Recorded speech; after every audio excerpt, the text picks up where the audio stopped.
Hello and welcome to Seventh Sea, sort of. If you followed me on any of my videos, you know I've run uh, a chunk of Seventh Sea, both the standard uh, version of it, as well as Crescent Empire, as well as Katai. And the base system has a lot of really good stuff, but it is not necessarily my speed. There's some mechanical things that don't quite track with how I like to run games. So this is a modification, very simple shift. We've shifted over to a D6 pool system. If you know 7th C, it's essentially skill plus approach, skill plus attribute to get a number of dice that you roll. In this case, we're rolling D6s and we're counting successes with anything that is a 4, 5, or 6 being a success. And that's the basics of it. I'll set difficulties and you'll compare to those. And that's meant that, again, if you know 7th C, you'll know that this changes the core resolution in it conceptually and otherwise, and also forces some changes to the way that the duelist system works in base 7th C. In base 7th C, the duelist system are the most awesome characters, and they get to act so many more times than other characters in combat. It's wild. In any case, we are playing a shipboard version of this, and I'm going to talk about that here for a second. Before I go too much further, if you're watching this, my name is Lowell. Pronouns he, him. I'm the community manager for the Gauntlet gaming community, and this session is part of the Gauntlet Calendar, which is our online gaming community club. We have about 100 sessions on the calendar each month, and you can go and check out those sessions. There's often a wait list or maybe even open seats for people to sign up for those. We also do a free quarterly online gaming event called Gauntlet Community Open Gaming. We're having the next one at the end of February. So if you're looking to try out online games, we're here about trying to teach people how to do that, trying to get them acclimated to that, and maybe you play with us, learn how to do it, get comfortable with it, and go and do your own thing. We don't care. We would like to get more people gaming online. That's our big thing. If you want to find out more, gauntlet-rpg.com is our horribly designed website, but we've got a menu, so that's all that matters. So I'm going to go through what we're going to be playing today, and I'm going to go through safety, and then we're going to move to character creation. So if you're one of those people who doesn't like to watch the character creation part of a video, check in the show notes. I'll probably tell you where to jump forward to. 7th Sea itself is a fantasy swashbuckling game, which tries to do everything. While it focuses on a pseudo-Europe, which is called Thea, in this, where the big thing is that Spain and France are in different geographical positions. And there's some other changes. Earlier versions were, let us say, less considerate of the cultures that they were emulating, but in this new edition, they've got a lot more consultants and people from those areas to talk. I'm not sure. In some ways, it's a much better game for that. This particular version, now the new sort of full 7th Sea world, encompasses a version of South America, a version of Africa, a version of the Middle East, the forthcoming sort of far eastern setting of Katai, and there's supposedly another book coming out for sort of the colonies, which is over here. But we're focusing on the main book, and one of the secondary books called The Pirate Nations, which has a lot more about the sea trade that is happening. Let's see if I can do this right here. This is the Atebian Sea, which is our pseudo-Caribbean here. And then you go across the sea over to Thea. But geography in this is going to be, and then you're there, is going to be my way of handling those things. We're focusing on a shipboard campaign with, as I said, a modified D6 pool system. Our plan today is essentially we're going to set up characters and a ship. We're going to figure out what we want to do in terms of that ship's purpose. And we're also going to talk about whether someone wants to handle the role of captain or whether we want an NPC captain. We'll set that up. We'll have an inciting incident and we'll get rolling on that. This is a more trad game. It doesn't have a lot of building connections between players, but we will talk about that in the beginning, try to figure out why people are together, why people are on this particular crew. The tone is high adventure. It is swashbuckling. There is magic. Magic is potent, but every magic is very different, and it usually has a pretty significant cost to it, and it is fairly rare. We are trying to give a spin on sort of the classic tropes to bring them into a more modern age about sailing and piracy and all of those things. But in the end, you are heroes. You are characters that are at worst lovable rogues. Is the tone for this. With that in mind, just a brief word about safety. I've played with all of you, so I know you're all familiar with this, but I'll go through it again. We use 3 sets of safety tools. These are layered. The first of these is lines and veils. Lines being a hard line on material that we do not want to see in play at the game. A veil being something that if it appears, we're going to mention it and then move away from it. We also have ask first, that if something were to pop up, we want to check in before that. This is on our character keeper. And I'm just going to briefly go through. We've got a few things that are in there now. The players have the right to add more as we go along. But right now, our hard lines are on harm to children, homophobia, racism, sexual assault, slavery, suicide, torture, and child abuse. So one of the things is that there is consideration of slavery as the villain in some of these things. We'll probably be steering away and focusing on other things within this particular setting. Veils we have on childhood abandonment, graphic gore, harm to animals, sexual content. And then we have an ask first for bullying and for epidemics, which makes sense. And makes sense given the period too to mention that, since we know that's a bad thing. The second layer that we have is the X card, meaning that if we hit something that you find problematic, objectionable, triggering, is approaching a line or a veil, and we're clearly not like aware of it, and we're barreling towards that. These are all times to X card something. You can do that with a gesture. You can do that verbally. Those are the 2 easiest ways to do that. We will move away from the particular material. The only question we might ask is exactly where we need to cut to be able to move forward. And so I really encourage people to use that as you need to in the course of play. The other tool that we have then, lastly, is this is an open door, meaning that if for any reason you're like, this is not the game for me, or I'm not feeling well, or whatever, feel free to step away from the game. It's always nice if we get a heads up about that, but that is not required. You are not locked down to this.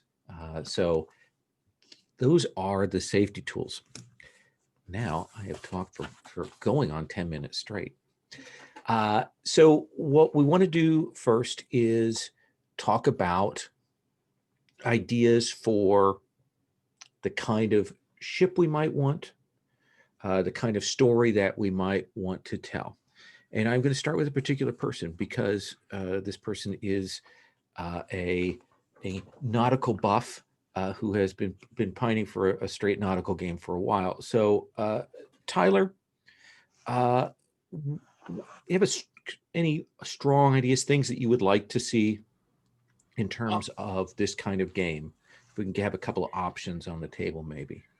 You know, I love the entire genre, so I'm unlikely to have anything I dislike of an idea. Um, I I'm open to being either military or being pirate type or privateer type. Um, I So pirate hunter, privateer, sailors of fortune. if folks aren't good with with the National Navy type story, which I could see other people besides me finding deadly dull. And sailors of fortune meaning both taking ships or exploring and adventuring, those kinds of things. Okay. Greg, what's your familiarity with Seventh Sea, and do you have any strong feelings about these things? No, not at all. Okay. Not at all. And I even take it as a challenge, like, oh, let's do the deadly dull thing. You know what I mean? Let's make that interesting. So I certainly think that that's fair. Patrick, since you have to live with Tyler, what are your thoughts? I don't know Seventh Sea, so I don't have any particular attachment to anything. I don't necessarily know if I want to do like a country's military or a country's navy or whatever. I think that's fair. I could see light piracy. I could see pirate hunting. I could see different sort of like. I don't know what else one does. I'm not very well versed with the genre or time period either. So I don't know. Ship people, what do they do? Well, one of the things we can do is sort of a compromise. If we are privateers, that means that while we're potentially in the service of a particular country, that's just because they've given us a document, and essentially we're kind of mercenary in that way. So that's one possibility, and of course, simply being pirate hunters is another one. Sherry, what do you think? I would like, gosh, it's all good. I'm just Tyler's going to be the captain, and I will just tag along and be excited about that. So I know how this is going to go down. He tells me what to do. I do it. So let's say privateer means you hunt pirates and you have some attachment to a particular nation that at least at this point is supplying you with some coin, though you may end up double crossing them as times would be. So with that in mind, then the question becomes, at this point, what country what nationality do you think your particular ship might be serving? And in this case, we can use sort of the real world analogies. Is it a version of France? Is it a version of England? Is it a version of Spain? So that those they have their analogs in this setting. Which one is Numa? Numa is the sort of the Greek Mediterranean thing. So they're a little bit outside for being privateer. But the crew can come from anywhere. The question is what country you might have to answer to. Any strong feelings about that, Tyler? Well, I mean, I'm an Anglophile, so I tend to go towards like Avalon, but I think we're going to end up probably having a multinational crew. So as long as it's not the French, I'm happy. Okay. So we'll say that you right now, your particular ship has what they call a letter of marque from the Queen of England, essentially giving you permission to prey upon the enemies of Avalon, which includes pirates, which includes the French, essentially Montaigne at this point. So we can have that as our basis there. So with that in mind, got some idea about that. Let's go and walk through sort of the character creation process. That is on a tab there. It has the walkthrough steps. I want to go through that really quickly. The first step is the traits. These are essentially your stats, but they're also more like approaches in Fate Accelerated that you always get to say, oh, I think I'm doing this with panache, or I think my approach is more about finesse with this. You begin with all of your traits at 2, and then you get 2 additional points to spend. So you could take something up to a 4, or you could take two of them to 3s. After that, you'll choose what country you come from, and the country you choose will do a couple of things. Some of the advantages get discounts for people from a particular country, and it also gives you access to certain backgrounds. Depending on what nation you choose, you will get to add +1 to one of your traits. So essentially, if you are from Avalon, you'll either get +1 panache or +1 resolve. The next step is going to be backgrounds. And this is where you'll need to refer to the PDF. You'll choose 2 backgrounds. Each one is going to give you a quirk, which is a way that you generate hero points in play. They're also going to give you some advantages that you'll write down.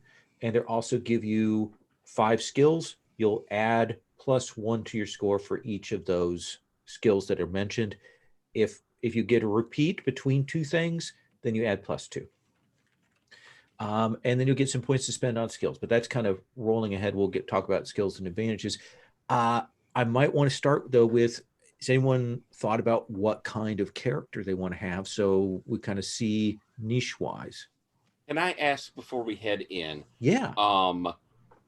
Despite what Sherry said, if anybody would like to be the captain, feel free. Or I would like to ask, would people prefer it if none of the PCs are the captain? Thoughts, folks? Patrick? No, I do not want to be captain. I don't think I want you to be captain because I played with you before. I think even if one of the players is the captain, with our setup as sort of privateers, there is like someone above us that we answer to in some way, right? At a distance. I gotcha. Yeah, we're kind of freebooter. A privateer is a ship owned privately that gets this letter of marque that they can go to war against this other nation, but at the rest of the time, they're making their money however they want to. Gotcha. I don't mind having a PC captain. Greg, what are your feelings about that? So I'm up for it. I recently played in a game where it was a sci-fi game where there was a captain and the guy was kind of a jerk. So I don't know if he seemed like a jerk because I didn't like the captain thing or if he was. So I assume that won't happen here. You know what I mean? Mm-hmm. Or at the very least, I kind of know. I just remember thinking everything had to go through this one guy, and I'm like, we're playing a game here. I'm a horrible make it fun. jerk, though. I will say, just as someone not familiar with the setting, having an NPC captain shrinks the world a good bit. Like, your concerns are you have to deal with navigating the ship and the people on it and the mission in front of you, whereas if one of us is the captain, then we have to have discussions about where we're going in the wider world, and I'm more likely to throw a dart at a map at that point. I'm up for whatever, though. Sherry, thoughts? I would make the worst captain.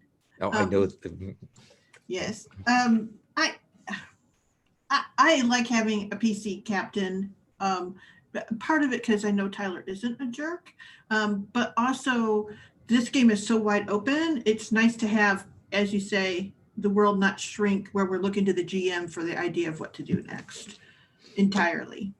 So, Well, how about this? I have a compromise. all right. Let's have a ship's captain as an NPC, but essentially, Tyler, you are essentially the ship's master or the lieutenant. You are the active person.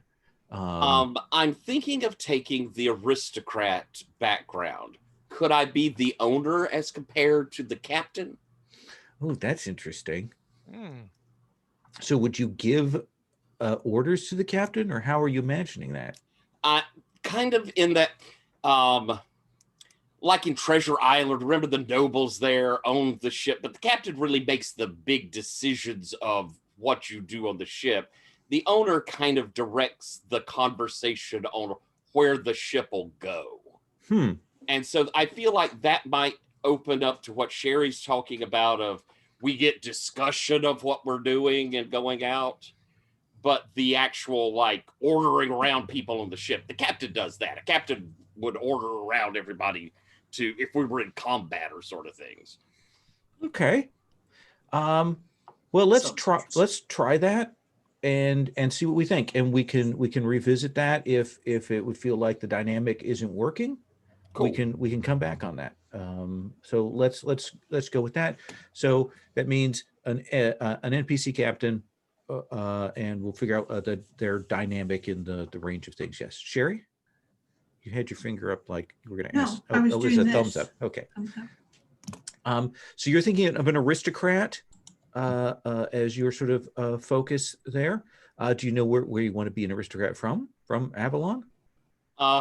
It's either there or Eisen.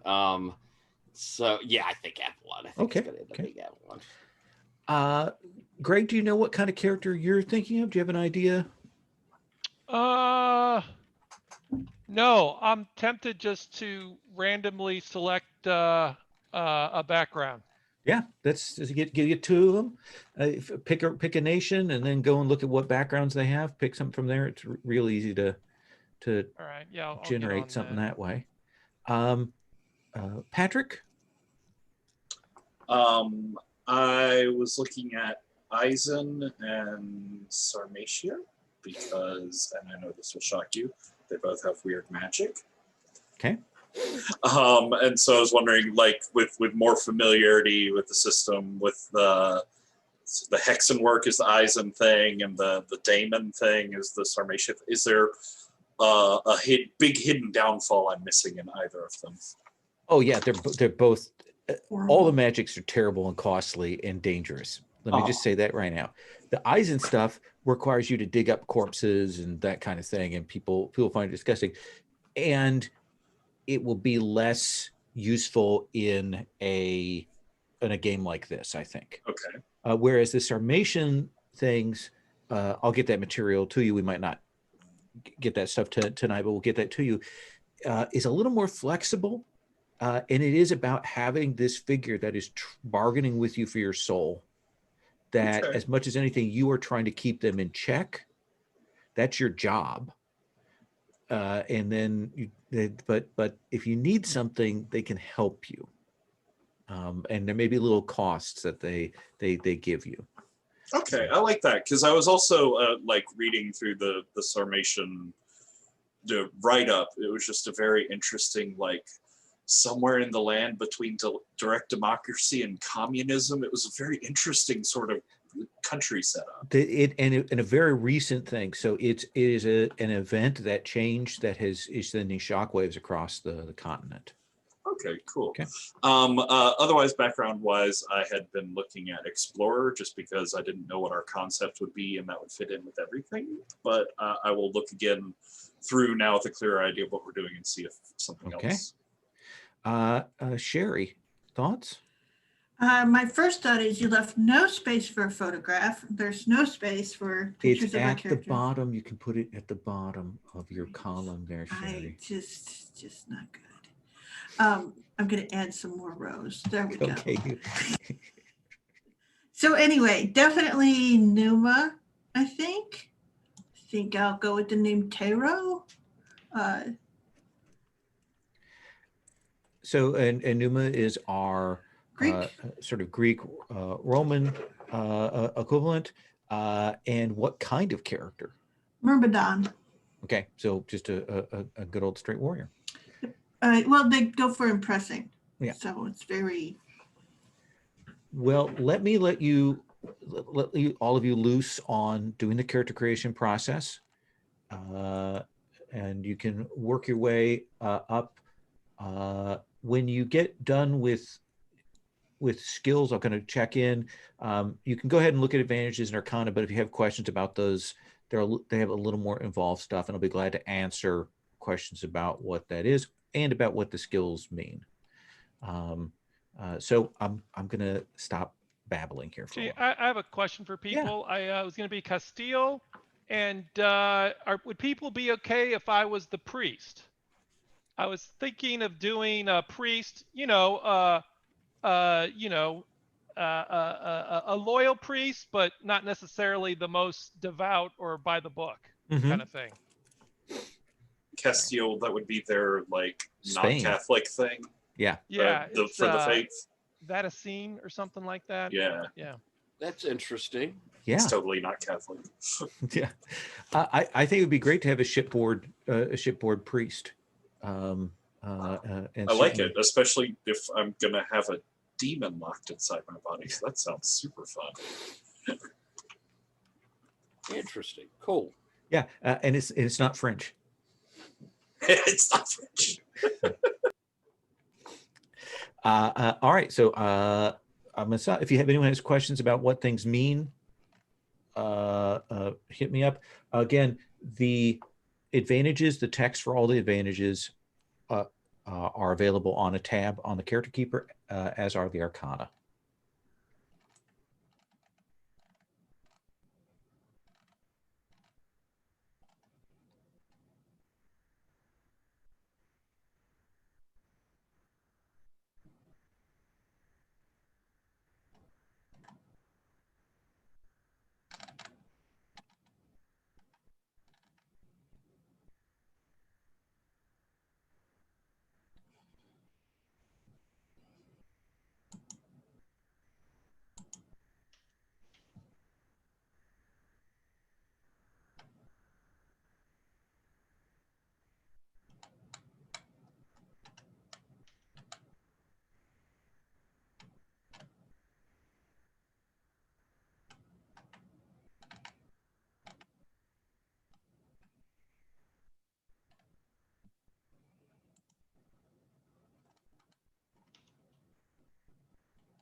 Patrick, do you have the PDF of the 7th Sea base book?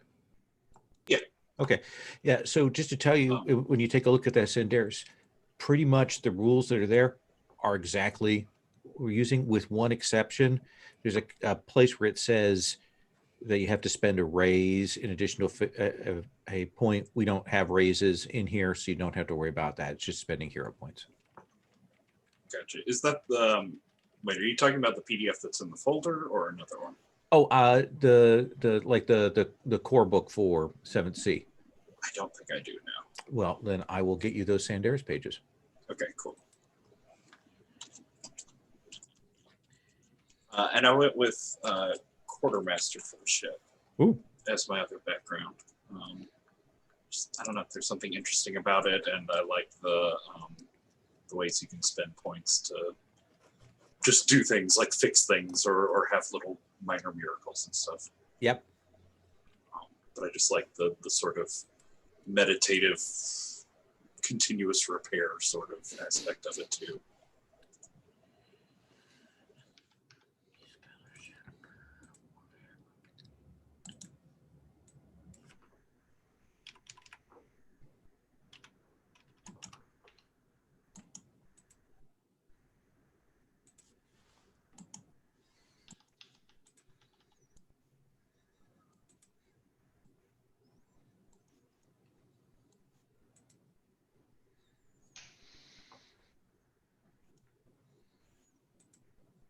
I'm guessing weaponry is using a hand-to-hand type weapon or a gun, as compared to warfare, which is more strategic or more tactical group combat.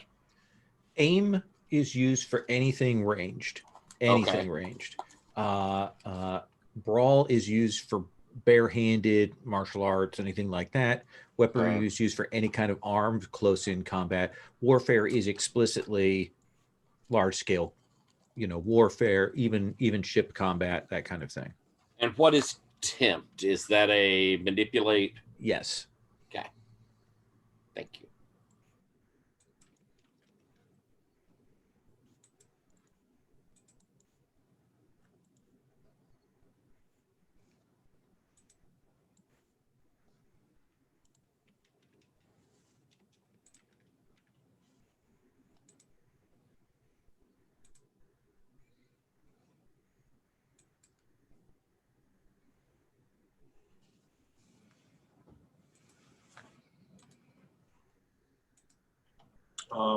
Other than the particular advantages for like quartermaster, what skill would I use to repair or upkeep things on the ship?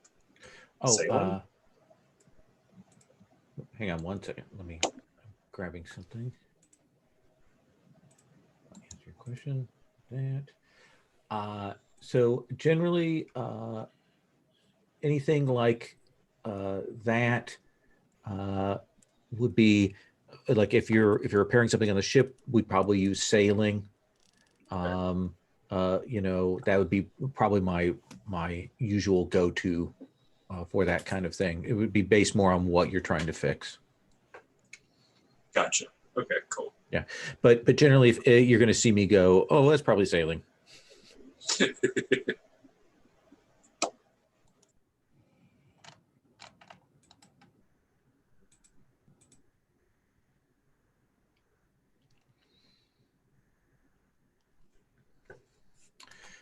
Patrick, you will now find that there is a PDF in the folder with the Sanderis material. Cool, thank you.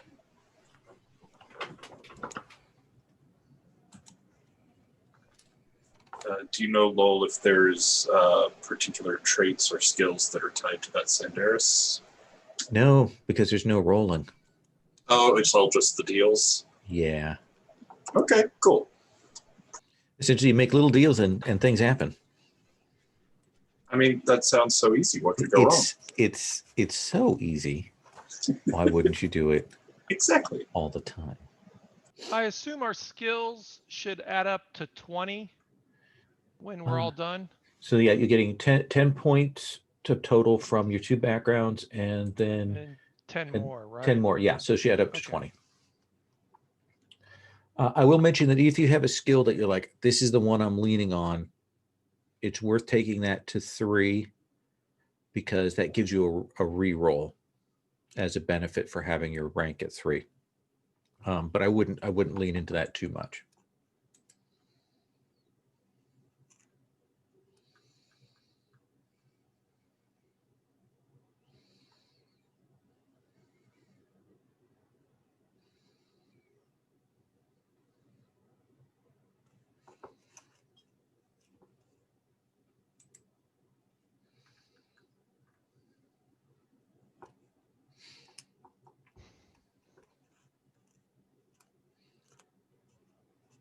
So you'll have this beyond what you get from the backgrounds. You have 5 more points to buy advantages. They're listed by cost in the columns on the spreadsheet there. In parentheses, if it's cheaper for particular people. If you want to take, Patrick, if you wanted to take the sorcery advantage again, that gives you another set of picks for sorcery from the thing, and be for another 2 Gotcha. points. Okay.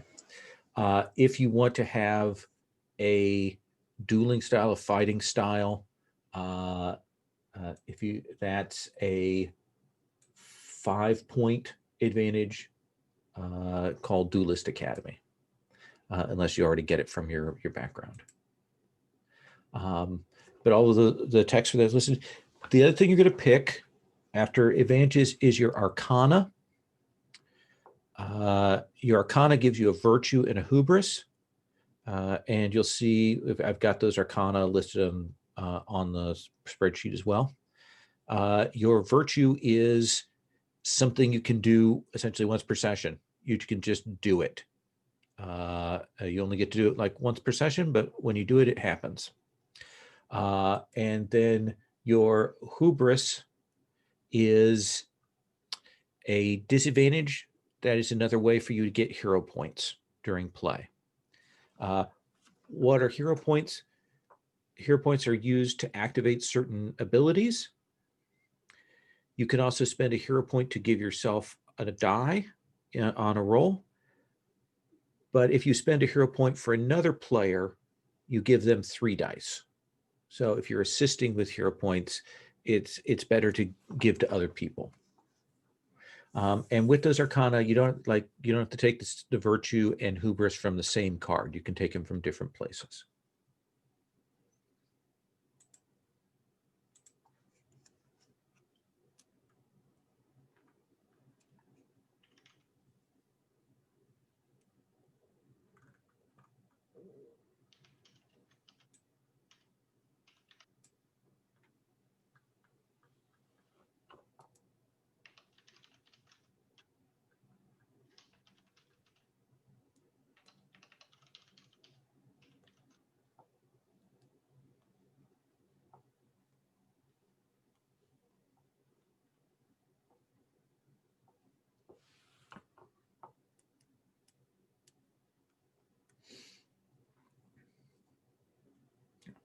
And I should clarify one thing on Tyler, on the university.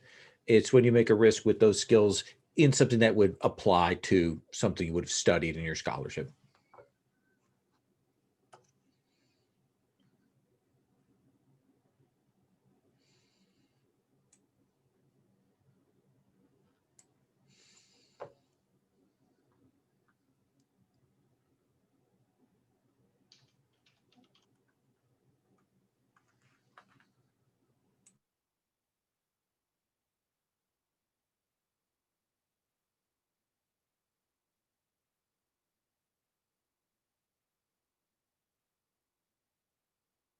Do I or we need to worry about picking up a letter of marque?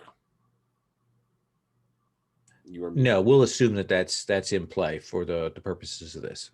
Okay, thank you.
Where is the sorcery stuff, Lowell? Are you doing sorcery? I'm thinking about it. There's a folder, I believe. In the PDF, there's some discussion of what the sorceries are. Okay. For Avalon, it's a really particular. It's that glamour thing, right? Well, there are a couple of different versions. Okay. But take a look at what we've got in the PDF, and that has the notes on that. Cool. Thank you.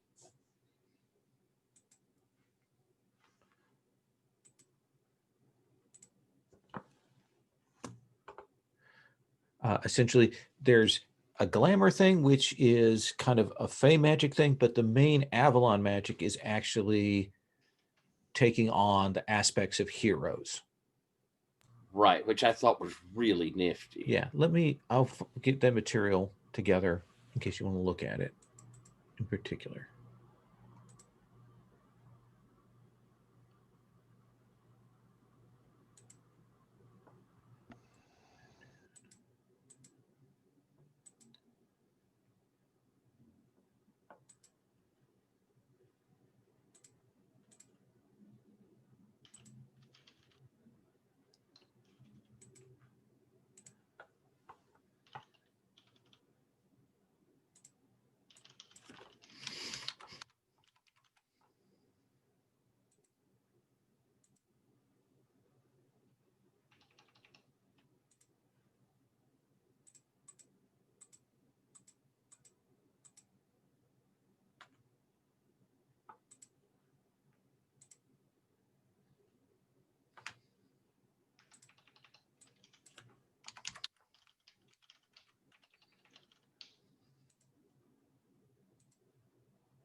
Well, I can't find the advantage to Ocean's favorite. Can you assist me with that? Sure. Let me take a look here.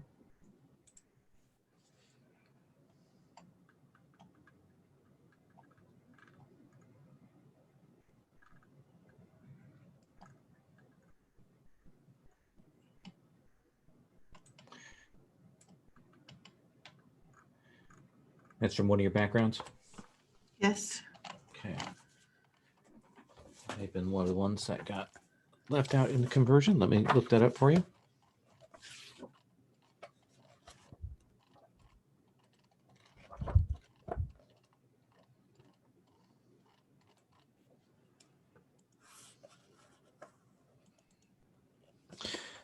So the Ocean's favorite essentially is something for the captain of the ship that gives a benefit as long as that.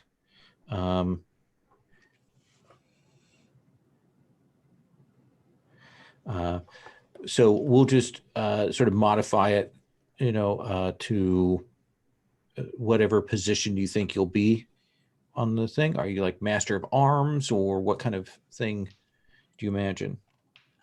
Sure. I think that I would make a fine Master of Arms if no one else wants to be it. Okay, so here is what that does for you. All right. Okay.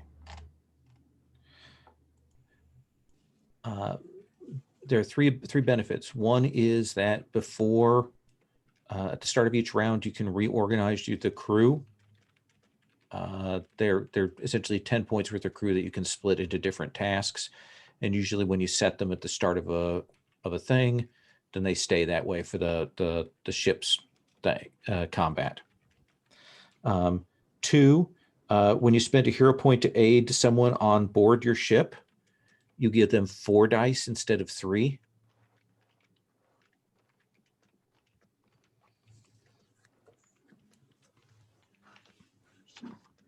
Okay. And lastly, whatever you do on board your ship, you always get a bonus die. So it's a +1 to everything you do on the ship.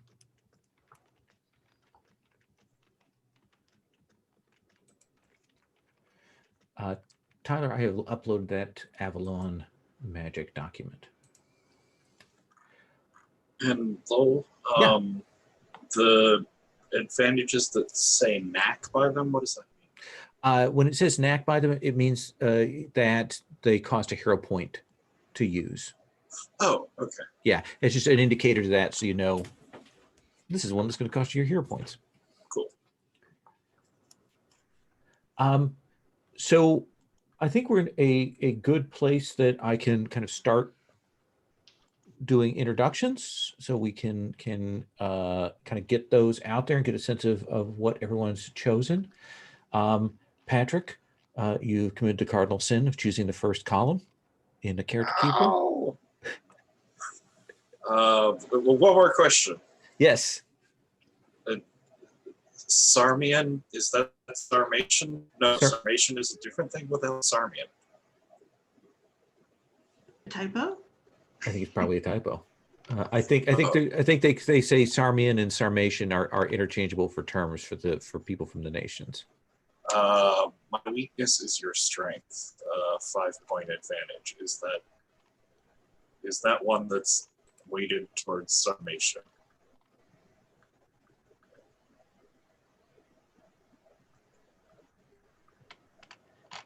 Yes. Okay, It's 3 cool. points for you. Cool. Sure. Let's see. I don't have a name, and you can't make me. Once I've finished the 84-step character creation process, then I will find a name, and you can't make me do it before then. But he is Sarmation, as I've said multiple times. He's the soothsayer. Zinnis, perhaps? Who knows what that little thingy above the Z means? It could mean anything. It is the Hungarian/Romanian analog, so those letters could mean anything. Could be a Q. I don't know. Yes. It's not Welsh.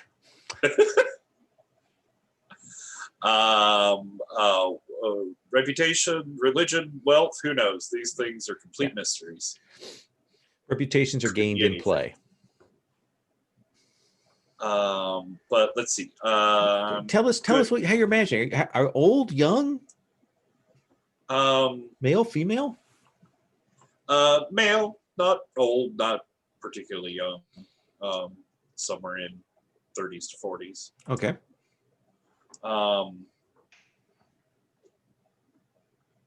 He's got this weird demon spirit inside of him. Is that like an accident or something you learn to prepare for? How does that happen?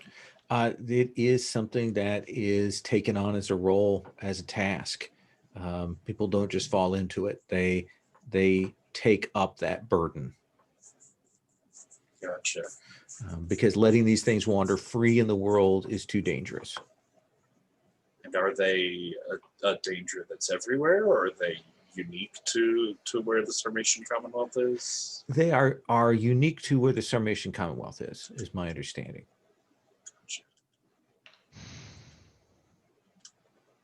Gotcha.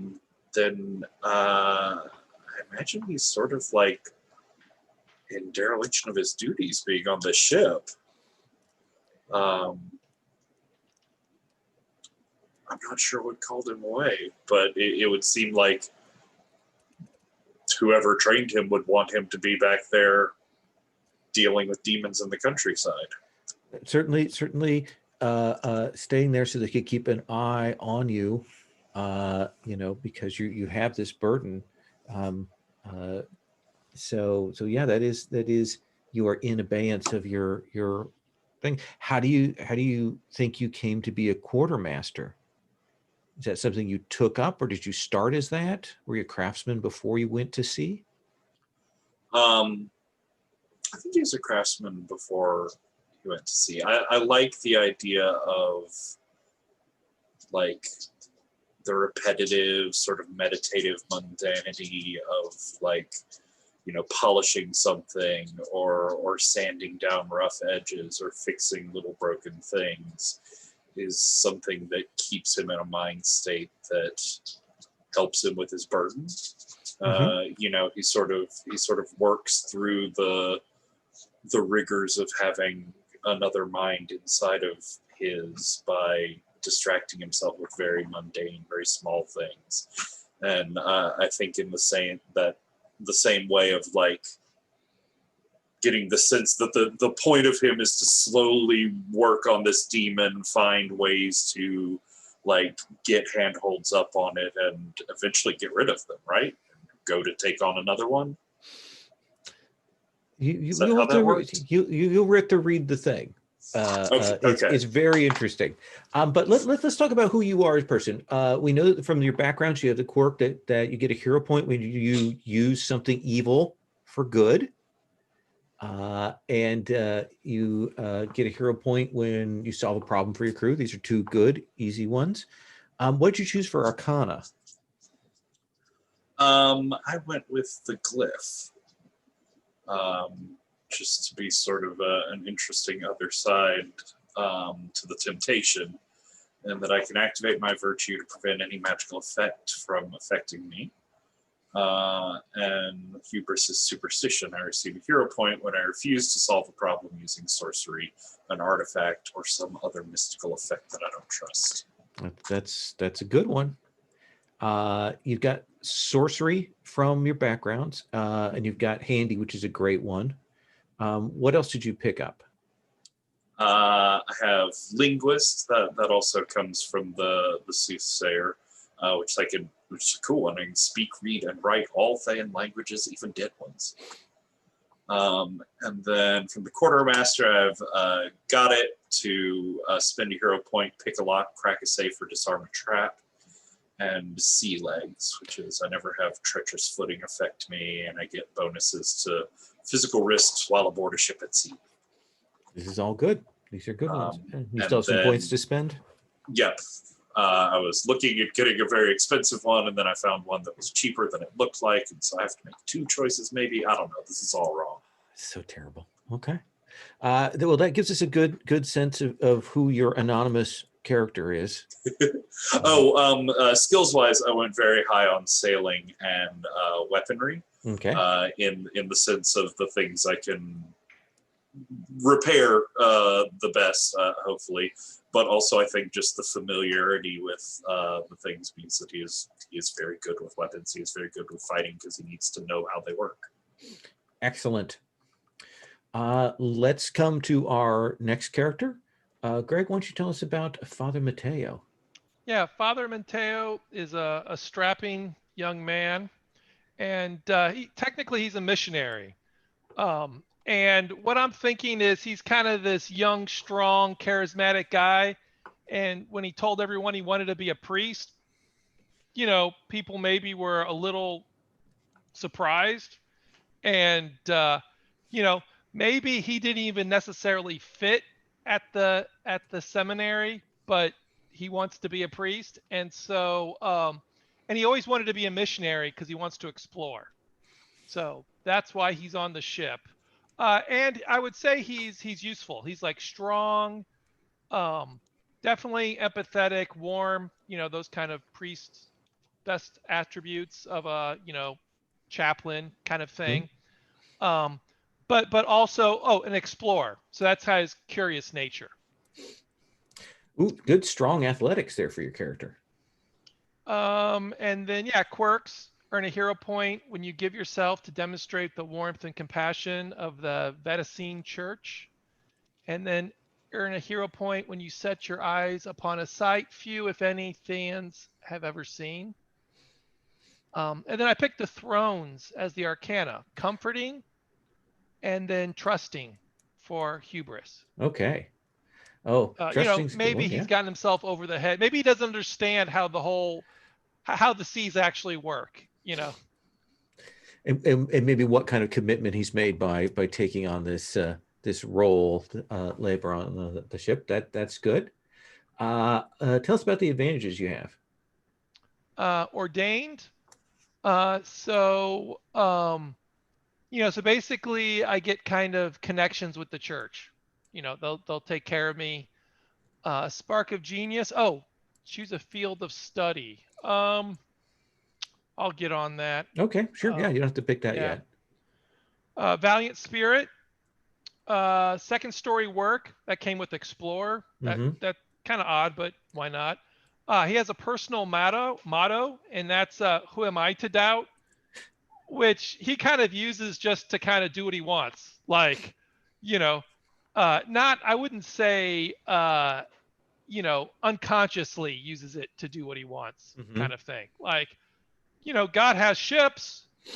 Who am I not to go on one? You know what I mean? Like, Yeah.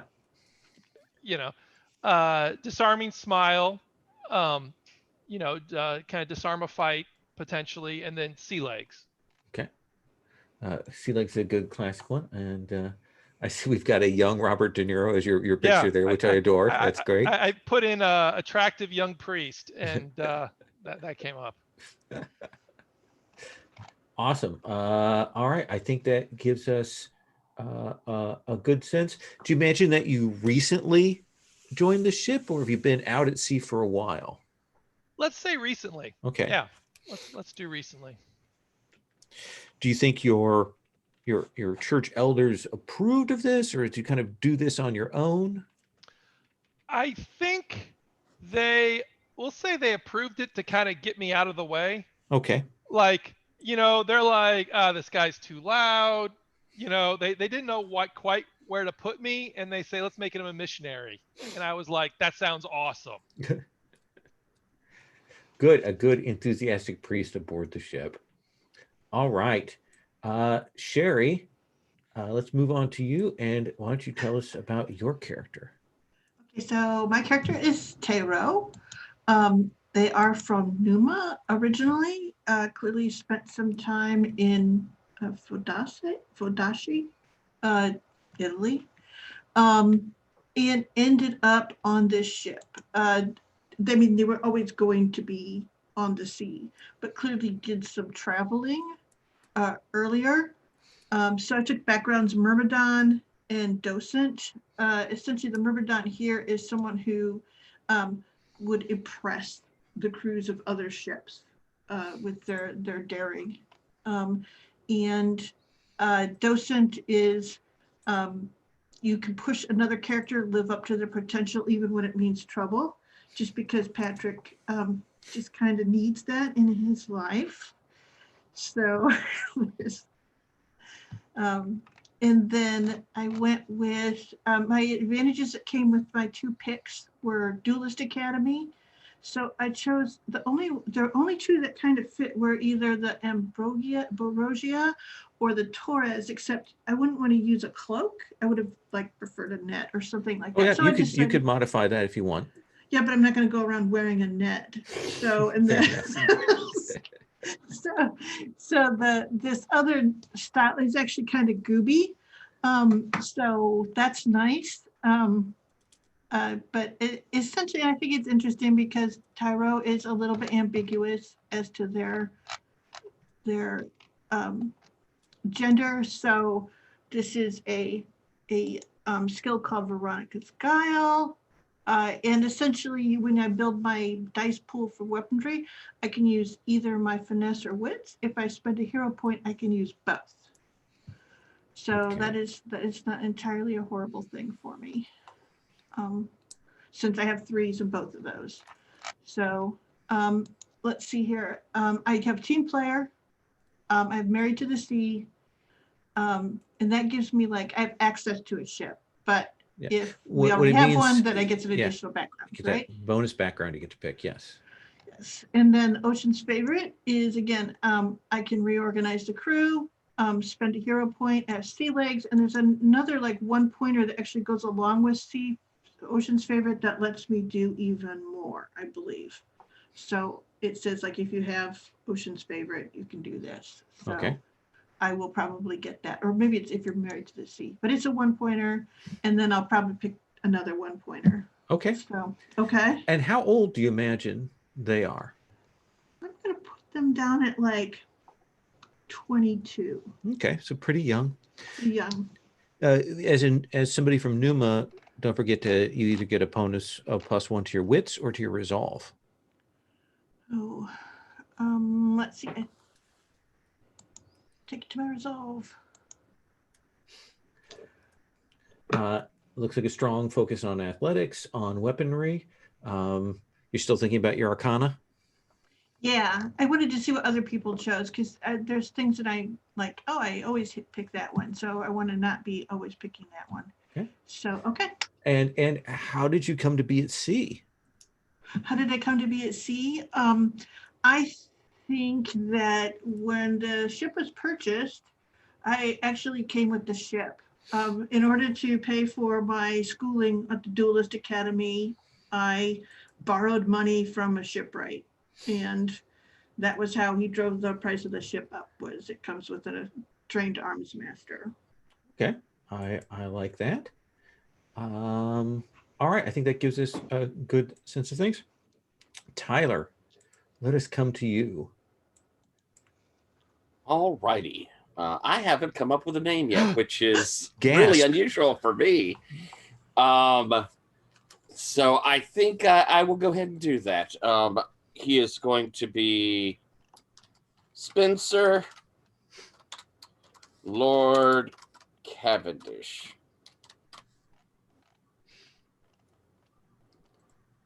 There we go. Okay. All right. He's from Avalon. And I believe it's the Church of Avalon is his religion. Mm-hmm. He's wealthy because I have the advantage rich. He is an aristocrat and a scholar. And how I'm envisioning this idea is that, being from the Glamour Isles, part of that has to do with, you want to be a part of the legends. You want to live up to the legends. And part of that is also hyping yourself. And his real desire is to go and learn. He is a scholar at his deepest heart. But he recognized that he was not going to be able to do this easily unless he somehow was living up to his station. And the idea of being a privateer, well, that solved everything. He could go out, serve the queen, be doing heroic-y, lovely things, but he'd be going out and seeing all this new stuff, finding all of this new knowledge. And so this is why he's out there. I'm a better pistol duelist than I am with a sword, but I'm capable with each. I am highly empathetic. I'm very good at noticing things, and I have a very high scholarship. I'm pretty good at tempting folks and convincing people. My quirks, I get hero points when I proved there's more to nobility than expensive clothes and attending court. And I really liked that because I do want him to be a person of substance. I don't want him just to be goofy and dumb. Okay. Earn a hero point when you put yourself in harm's way in the pursuit of knowledge. Love that. My advantages, I am rich. I have a disarming smile, which is pretty cool. It stops violence from happening. I have the university, which means that I've studied and have some advantage, some better rolling on things. A linguist, which I think Patrick has. I can read and write and speak all the languages, even the dead ones. Eye for talent, which I think is pretty cool. I can spend my wealth to hire crew, hirelings, or hinge people, and they're always of good quality. I'm hoping that'll have some play in this. Do you think it will? Yeah. And we'll see. I mean, if it ends up that doesn't get used as much, you can certainly swap it out. Okay. You I hired Father Mateo. It's Exactly. good quality. Yeah. I took sorcery because I mean it's there. You got to take it if it's there. And I'm looking over that stuff. Okay. I took barterer, and I've got one more to pick. Do we think barterer is worth it, Lowell? I took it because I got it cheap. It's not bad for cheap. I will say this: if you're going to be a pistol user, there is an advantage that allows you to fast load your weapons. Because otherwise, because these pistols are old style pistols, if you fire a pistol, you're not going to be firing it the following round. Right. But I want to ask, I have that barter. Do we think we're going to be playing long enough that it's going to make sense for us to be buying and selling things? We've got 5 sessions, and you can certainly lean into it. And my thought is, if you've taken advantage and you spend a hero point to do something, I'm definitely going to give you your money's worth on that. Then my other option would be, I like well-read, but that comes up. We've got an explorer and we've got a scholar in our party. Well-read's neat in that I can find information just about anywhere. Or yeah, I can, I know where to look for information on all sorts of things. Do you think we're going to be doing stuff that would apply to? If not, I'm going to take sea legs. I don't know. I mean, I have no idea with this crew what we're going to get into. And I will say this: we'll check in at the end of session 2 once we've kind of gotten a feel for things. And if you've chosen advantages that you're like, oh, this doesn't feel like it's going the way that our play is, you'll have the opportunity to switch those things around. So don't feel like you're locked into anything. Okay. Well, then, with that in mind, I'll screw down one of those 2 for being there. You said speed loading is good to have. I saw it. It is a 1 or a 2. 1 or 2 point, I believe. Don't see it in 2. I'm trying to remember what it's called.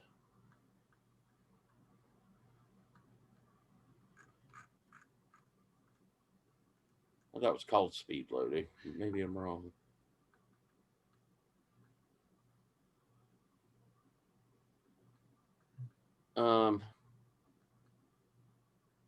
I'll look for it. It wouldn't overly kill me if I'm not a big combat person. Okay. That is entirely your option. I could shoot and draw my sword. Speed load, there it is. And it's a 2. Well, that makes sense. So let me ask you this: is your ship origin, is it from Avalon, or is it a foreign ship that you have purchased? Because different ships from different nations have different benefits. Ooh. If your ship is from Avalon, you get 2 dice for any maneuvering. Makes sense. If Bet the Germans are tough. the Eisen get additional crew. Oh. If your ship is from there, it's actually, all of these are on the ship's benefits tab, which is the very end, has origins and then backgrounds. Essentially, you'll have an origin, and that'll give you a benefit, and then you'll have a background, which gives another special thing, and then Sherry, because of Married to the Sea, will also get to pick an additional background for the ship. Does anybody looking over that, does anyone have a big pull on the origin of our ship? I would be inclined for it either to be from Avalon or I mean, I'll admit I like what the French ship gives, but and we would have captured it. But anybody looking over those that y'all particularly like? I was just looking at the Sarmatian one to see if it was interesting, and it's actually the opposite of interesting. So go with what you want. Yes. Anyone else? It was whatever you like. All right. Well, maneuverability or pretty. I'm so torn. I'll go with. I'll be patriotic. We'll be more maneuverable than pretty. All right. Let's do this. Let's take our break to the half hour. We'll decide some stuff about the ship in a bit, but we'll come back and we'll roll into a scene in medias res to put our characters in the thick of it to see how play goes. Does that sound okay? Okay. So we'll go to 2:30 after.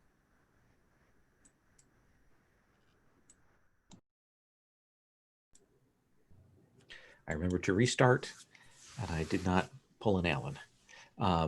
Though he now assigns his players to all remind him, makes them all write it down before the break.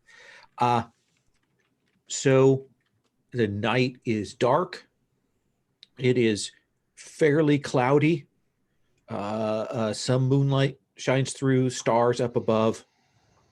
We hear that gentle rock of the waves, and then that sort of quiet, rhythmic cutting of the oars in the water. And we see the four of you on a small boat, clearly trying to stay out of sight. You have no light lit. You have one of those lanterns that has shutters on it that you can keep it hidden away. And you are rowing towards a vessel of the Ataban Trading Corporation. These are the villains. These are the bad folks of all of these stories. So I don't know exactly where we are, but we'll come to that in a moment. Tell me, Tyler, what is it or who is it that is aboard that vessel that the four of you are going over to take or retake? I believe that there is a young nobleman, young in that 13, 14 Amalone noble boy who probably ran away to sea and got picked up. And certainly the ATC would use this as a bargaining chip to get what they want from folks. Tell me, Father Mateo, are we in a harbor at a town? Are we in a bay on an island?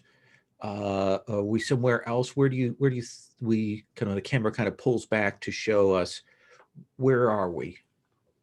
Yeah, we'll say we're out near some sort of we'll say like an exotic island. Okay. Or not necessarily exotic, but an unmanned island. Certainly, it means that you've been probably quietly trailing this ATC ship for a while, keeping yourself as far away as you can, but just in the look. And then they came and dropped anchor here to go to the island and refill stores, look for fresh water. This is clearly, on the ATC route, but is kind of off the beaten path. So they sent some people ashore to do this. Tell me, what do you know about the captain of this ship, Sherry, of this ATC vessel? I think this is a captain who has been sailing for a lot of years. And last year he had a series of misfortunes. This is kind of like one of those years where he has to rebuild his reputation. Let's put it this year that way. So older, experienced sea hand is certainly has probably lost shares in the company and is trying to rebuild his position within this. Tell me, Sokolov, if that is your name. Is it?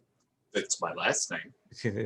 So Osrin, what is the edge that you have in this endeavor? What trick do you have up your sleeve? What item, stratagem, whatever? What is it that you've got that you've put into place that has said, now we're going to go and do this?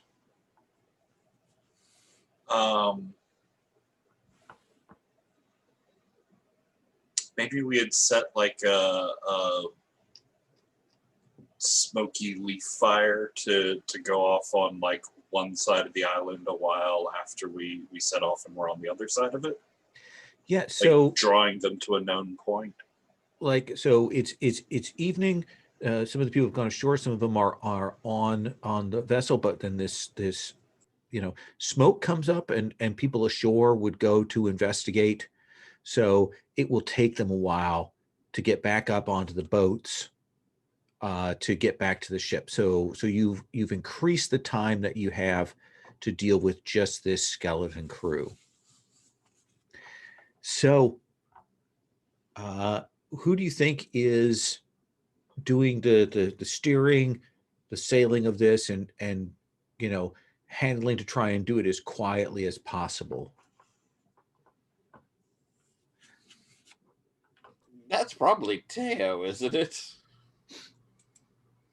Between them and Osrin. Let's start with Tiro. Is that how we're saying it? And they, them, right? Okay, you're muted. So It's a good thing you can hear me anyway. so what trait do you think is appropriate? I'm gonna go with, this is like sneaking up here. You're trying to steer the boat up quietly enough that no one will hear the rowing and so Then on. it's wits. It's kind of paying attention to the way the sea is rolling, moving as it moves, so that the sound of the ship it sounds just like the waves moving, essentially Perfect. Letting it do that kind of carrying. So that's what I would say. You get 3 dice from wits, Mhm. 2 dice from sailing. It's also the first time in the scene you've used the sailing skills, so you get a bonus die. And you Okay. just described how you're doing it, so you get another die. So look at that. That's 7 dice. Yeah. Okay. Difficulty 3. Okay, so I thought I brought up the stupid rolling room, but if I did, I've lost it again. So hold on a second. I'm the worst. I'll also drop it in the chat. Okay.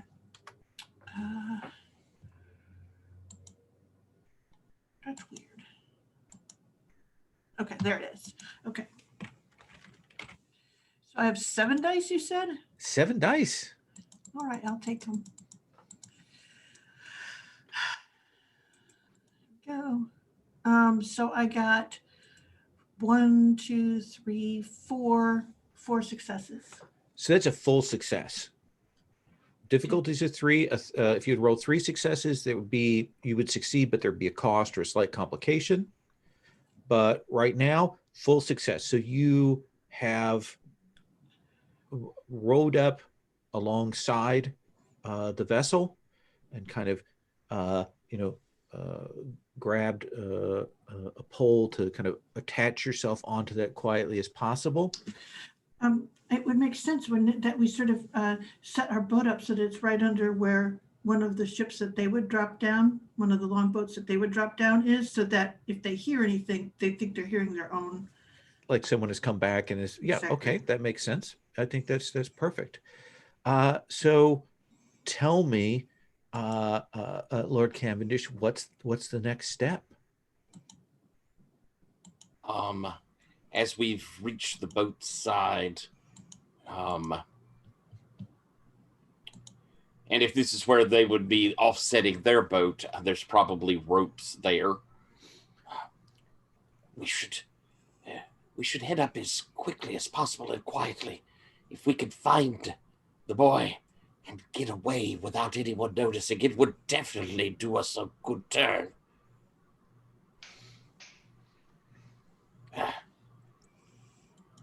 And I'll kind of expect that would again be our more seaworthy-ish types to scurry up ropes. So maybe Ozrin would be the first to go up in that, but I don't know.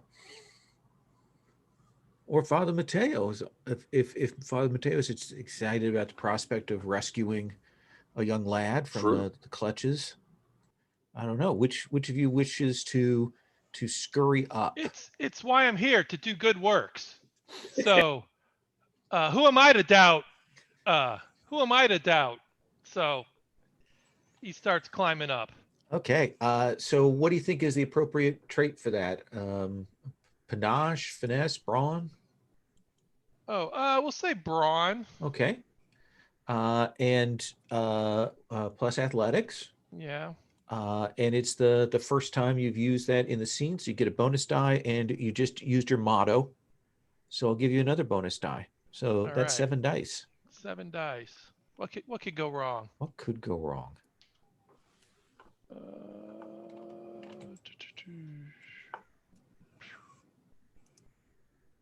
2, 3, 4. Did I roll them? Yes. Oh yeah, look very similar. 1, 2, 3, 4, 5. Yeah. So you get up, like you stealthily. You're up on board. You're able to. They're like, is this guy a gymnast? I like jump up and yeah. So do you think you still have your priestly robes on, or if you changed into something a little more subtle for this kind of operation? We'll say he's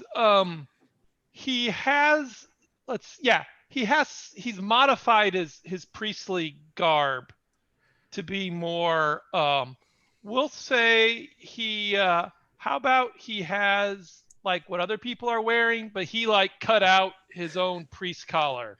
he transformed the clothes he has and made a priest collar. Excellent. And I think with 5 successes, the extra success means that you can get everybody else up onto the deck quietly. So it's a fairly big ship. It's a ship that has cargo space, while a good deal of the crew is ashore, gathering things and so on, and dealing with the weird smoke pot. There's a person in the crow's nest, and there are a handful of people out on the deck, either on watch or lazing about. So do you want to deal with these people? Do you want to just try and sneak past? What do you think? Ozrin, how do you feel about this? I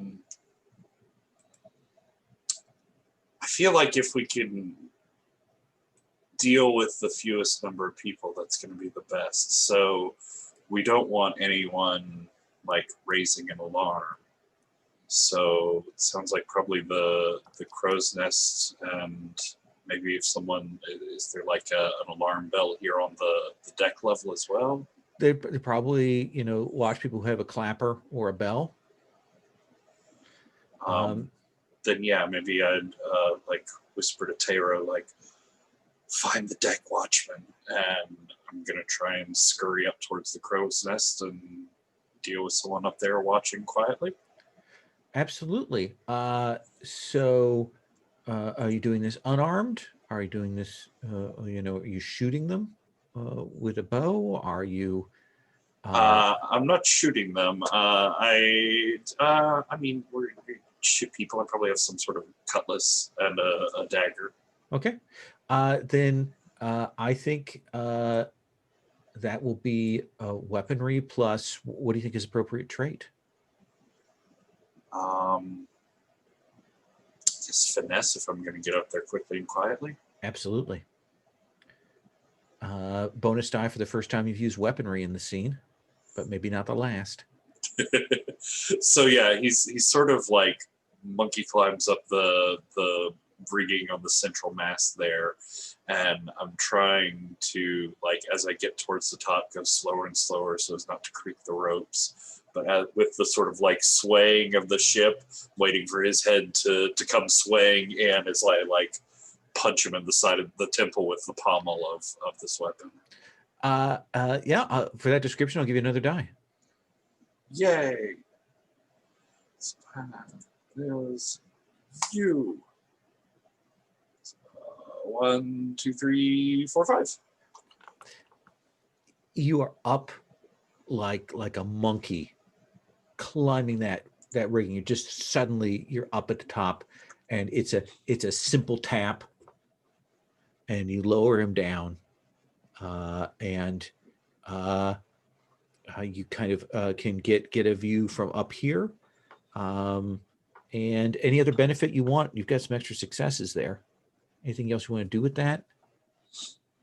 Yeah, well, I'm up here in and above their rigging. Is there's something I can do to like slow down them getting their ship ready? Something to stop them from following us as quickly? Yeah, if you want to cut some lines, you can do that. Yeah, I'll pull out my dagger and start like sawing through some key lines. Okay. Lord Cavendish, let me ask you if you're doing anything before I come to Tiro. All right. Yeah, I think I'm starting to head back towards the cabin where I would imagine he's being held prisoner. It would stand to reason in my mind that a captain would keep him close. Then let's do whatever Tiro is doing to deal with watch, and then we'll come to you with a hide. Tiro, how are you dealing with the watchman? Huh.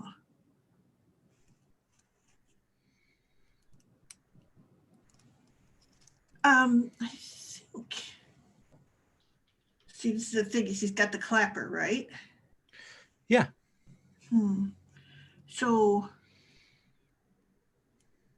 I kind of think the fastest thing I can do is actually wait till he's over by the edge of the ship and then tackle him and go over the side of the boat. That should keep the clapper from going off. So that feels like brawl. No, don't say that. I was going to say athletics. So that was you're going to say brawl, huh? Well, if you're being unscientific about this and you're just trying to knock them with the tackle, I'm willing to give you that. Unscientific. But I'll give you, so I think that's cool. brawn though. You think it's brawl? Oh yeah, you're just going to keep on. Okay. Yes, I'm going to Okay. try and hit your weakest points throughout the entire session. Thank you. No, I have plenty of them. It's early days. Okay.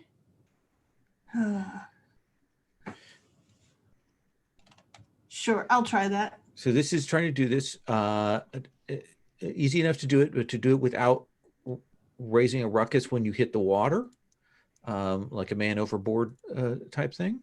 Yeah. So what do I need? So that's a difficulty 3.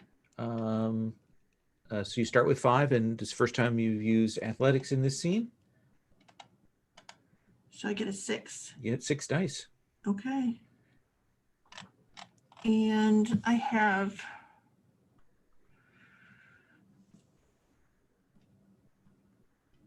all right, just seeing if there's anything.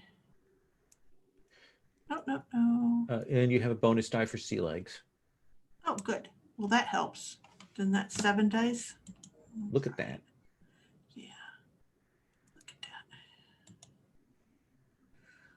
1, 2, 3, 4. Four successes. Yeah. So I imagine it's that out of nowhere you arrive, you hit him, and then you do that sort of pure dive down where there's that like sploop of the two of you into the water. There's maybe a splash, more like the sound of a stone being dropped than a person going into the water. And the watch is mightily reduced.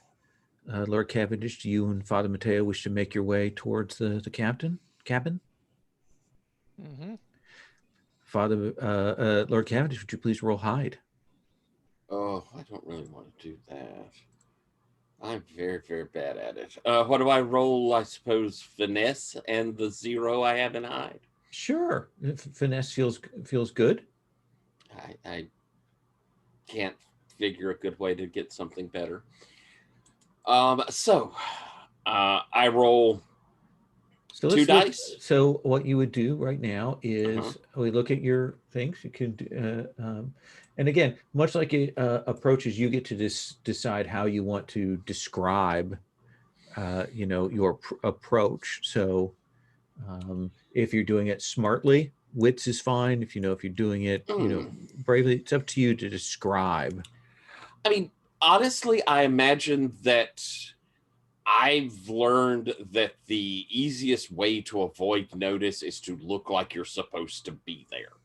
I'm just not good at skulking about. That just so Then performance. Okay. So yes, so I begin heading across the deck, looking as though I have every right to be there, and heading towards the cabin. So A performance plus panache or wits, it feels like to me. All right. Yeah, let's go with panache then. Okay. I like panache. First time you've used that in the scene. So I'll give you another die for that. All right. So that's 5 dice. 5 dice. I guess I can't help, right? So You can always spend a hero point. I'll spend a hero point because that gives him 3 dice. I believe it actually gives him 4 dice. 4. Oh, because of your benefits. All right. Well, cool. Holy cow. There you go. Well, thank you very much. Sure. So that gives me 9 dice. This became a really good pool. All right, I'm rolling. 1, 2, 3 6s and some 4s. Okay, so 5 successes. So you and Father Mateo, hit that the captain's area, open that, just kind of go in. There's the hallway there, and there's the captain's quarters. Just a quick step through. With that success, there's nobody in the crossway as you two come through, but you definitely hear voices inside the captain's quarters. Like there are clearly several people in there right now. My good father,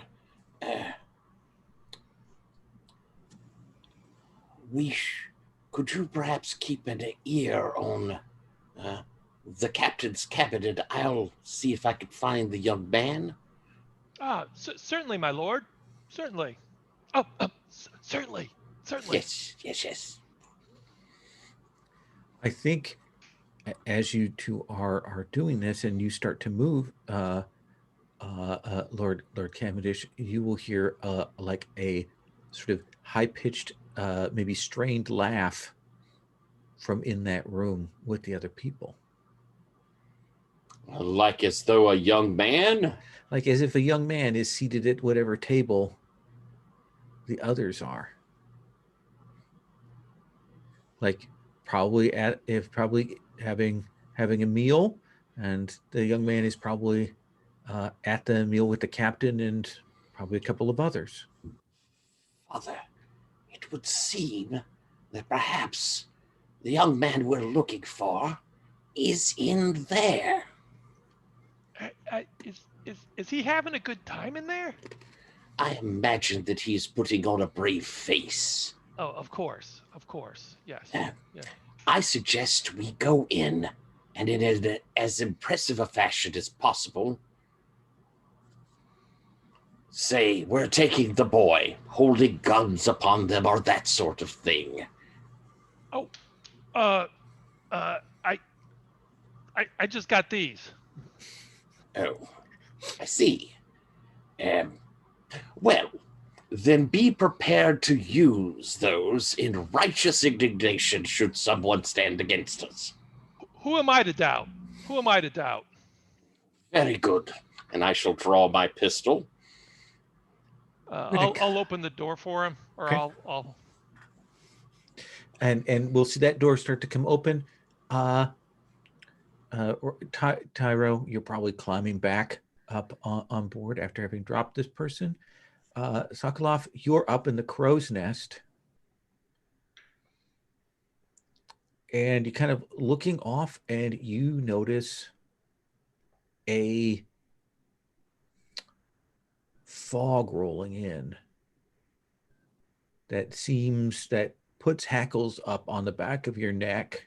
Yeah, I was gonna say, like, I don't mind fog. Fog is a thing, but fog seems like something I don't like. Yeah, you probably hear a little bit of laughter from your Sandaris, from your devil, and you can kind of make out like We're being quiet. some flickers in that fog. And if you didn't know better, you'd say that the fog is making a beeline for the ship. Are you doing this? No. Okay, but would you tell me if you were? I am required to tell you the truth. Let's write you up because I'm an amazing partner. You're allowed to agree with me. I am. That is permitted. See about this fog.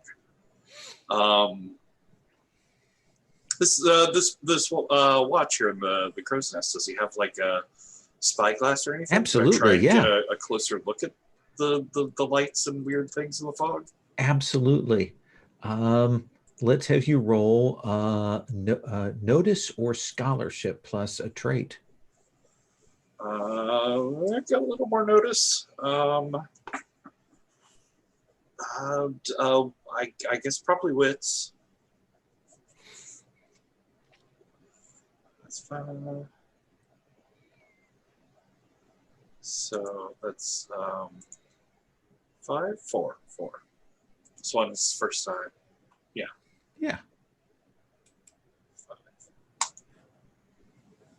Ugh. I got a 6. I think that the ship has gotten close when you realize that there's a figure in the crow's nest of the ship that's buried in the fog. The glint of it as its cold, dead skeletal eyes is watching you with its spyglass, and you realize that it is a ghost ship. That does not sound good. So, Father Mateo, you open the door, and people are they're having a meal, so they're not expecting anything. There's been no hue or cry, and suddenly, Lord Cavendish, you are in the doorway. How do you want to do this?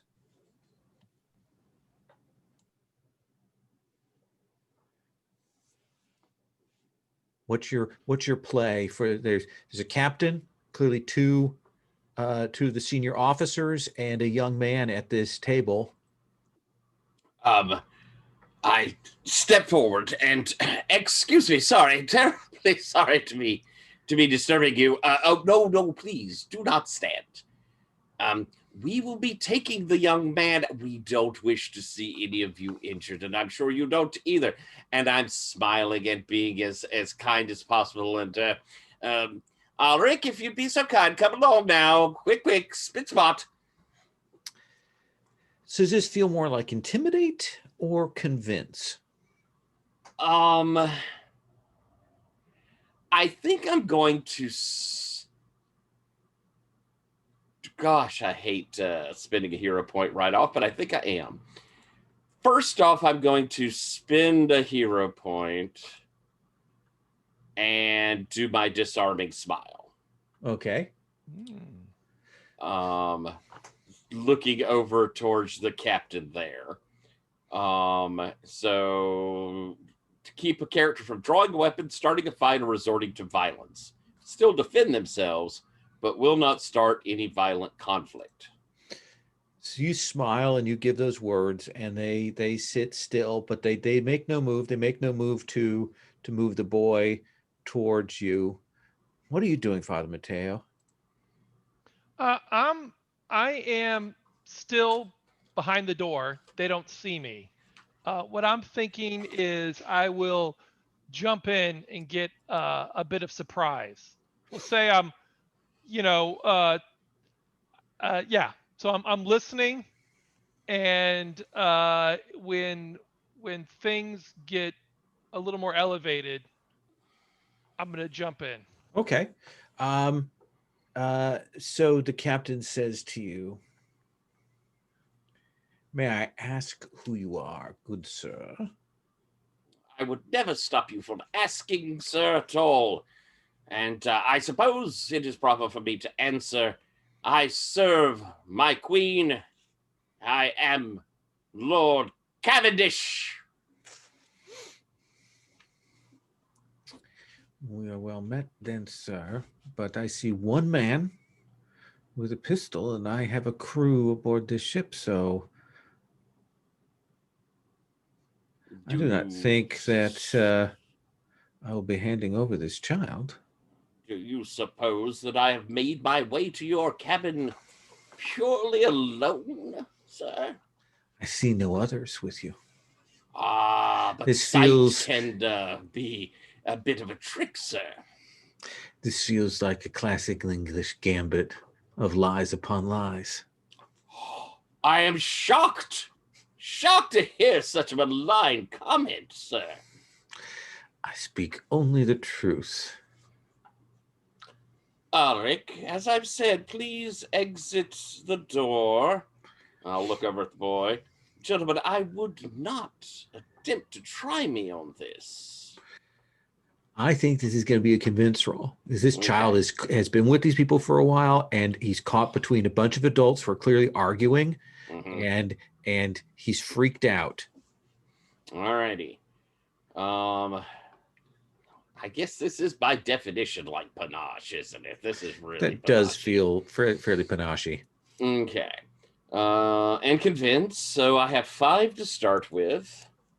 First time you've used convince in the scene. True. So that gets me to 6. This doesn't hit any of my specialty bits, I don't think. It does not. All right, so 6 die.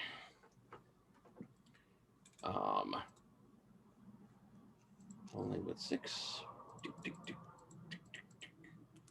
Roll. 5, 5, 6, 4, 5, 4. That child is up like a shot, and he runs over to where you are, and he turns and he thumbs his nose. That's what you get. That's what you get, Frenchie. And it's like, and it grabs onto you. I told you that I would be rescued. You have no idea. Now, young lord, we will be taking our leave. Be so kind as to continue enjoying. That's when the ship rocks. Oh dear. Well, that's not good. Let's come to Tyro. Tyro, you're up on the deck. You kind of come back up from the thing. You look, and you kind of turn and you see this fog bank rolling in. And it looks like maybe there's a shape in the fog. I have a scholarship. I assume that scholarship is actually of the sea. Sure. I would roll that. I would use wits, I suppose, and Wits plus scholarship.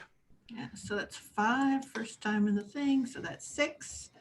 I'm on a ship. Do I get a +1? You do for physical tests. Okay, I can live with 6.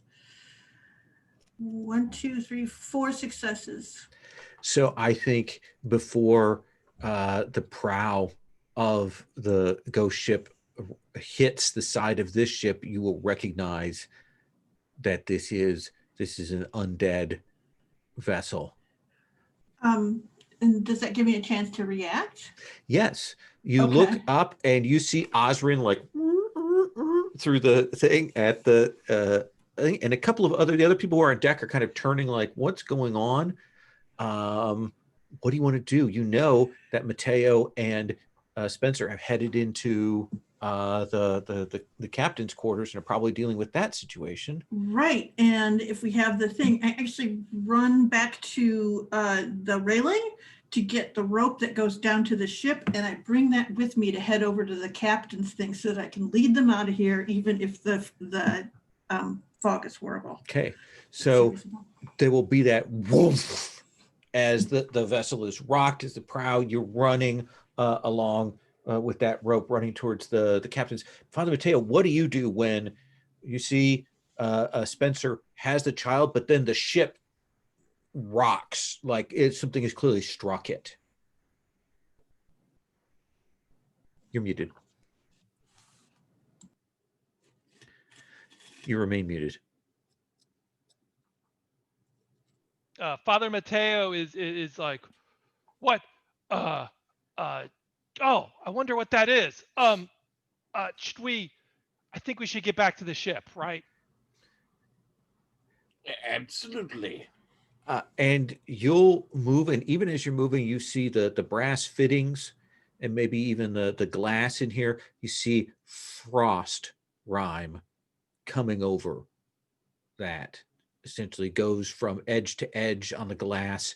When you put your hand on the rail, it is ice cold, and you will come up onto the deck.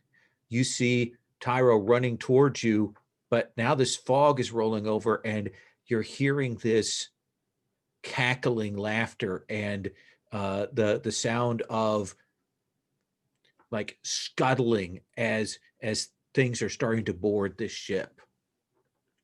Yeah, he's like, oh, Dios mio, and he mumbles. He like basically he has a cross. He has a small medal that he takes out and kisses, puts it to his lips. And so you said I see Ozrin. I see Ozrin or Ozrin Tyro. is up in the crow's nest. Okay. You'll kind of get a glance. You look up and you'll see that he's still there for the moment. And you see Tyro is running towards you with a rope. But all of this is starting to get obscured as the fog is rolling over this. He goes, Lord, you and Tyro take the young child back. I'm going to go get Ozrin. Be careful, Father. Come, boy. And I'm and actually I will I'll be running with all this coming in. I assume there's people I hear there's more commotion. Yeah, there are the other crewmen on deck who are suddenly realizing that something is going on. Yeah. Unfortunately, they didn't have any watchmen. So But I called to Ozrin and I'm like, get down there, get down from there. Come on, let's go, buddy. So let's see what Ozrin does, and then we'll come back to you, Father Mateo, because you may have to deal with some of these skeletal borders here in a moment. Ozrin, boom, shake. Yeah, so Ozrin's like holding on to the edge there until like stops shaking quite so bad. He does, sort of spare a glance for the spyglass in his hand, and he'll like tuck that in a pocket because I mean, they're hard to find out on. You want to keep extras, and then just to make sure that we, even in a road dinghy, we still need to be the fastest ship out here between us and the Frenchies that were on. This is a Taban trading company, but Oh yeah, the trading company. The captain's Montaigne. So I think obviously the fastest way down is swinging on a rope, but you don't want to just go wildly swinging by ropes through a ship. So I have to counterbalance it with some weight. So I'm cutting the rope that's like their big main sail and using the weight of that sail coming down to something pulling some levers, and now I'm down on the ground swinging from this rope. Perfect. Does that feel like sailing or athletics? I think athletics maybe. Okay. So athletics is panache, finesse, wits. Finesse. Okay. Then let us have you roll. I'll give you an extra die for the description. 5, nice 6. First time I'm using it 7, and sea legs gives me 8. Yes. Oh, 3. 3. So I think you will swing down, break some of the lines, but you end up further away from Mateo and the others than you would like. This is not where this line's supposed to go. Who did this rigging? This is all wrong.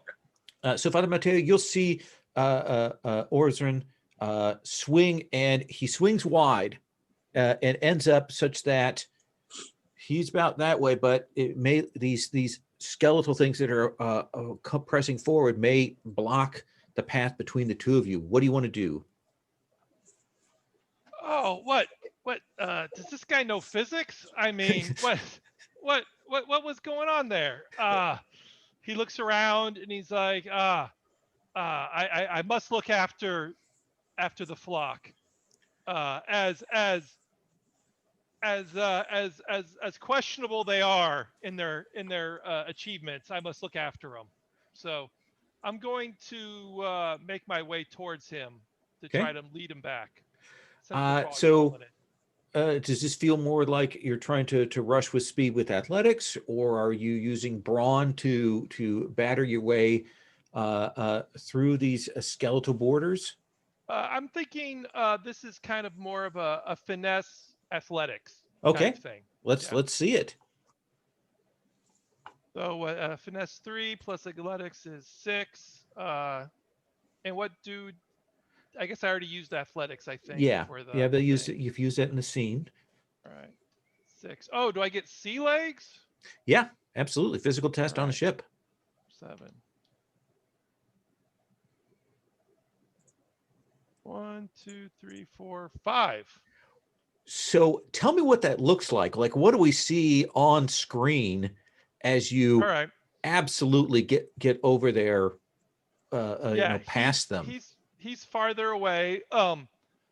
And so I've seen the skeletons, or I've just heard them. Yeah, like you can see there the outlines of the forms. They've kind of lit some lights on the ship, so they're kind of silhouettes in the fog that's rolling out. Very John Carpenter kind of thing.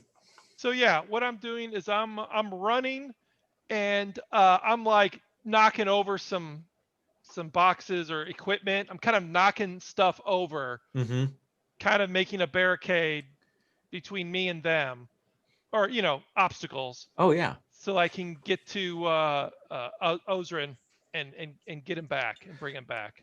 I think that you knock barrels over, you send him flying. You're over there, Orzrin, even as he lands.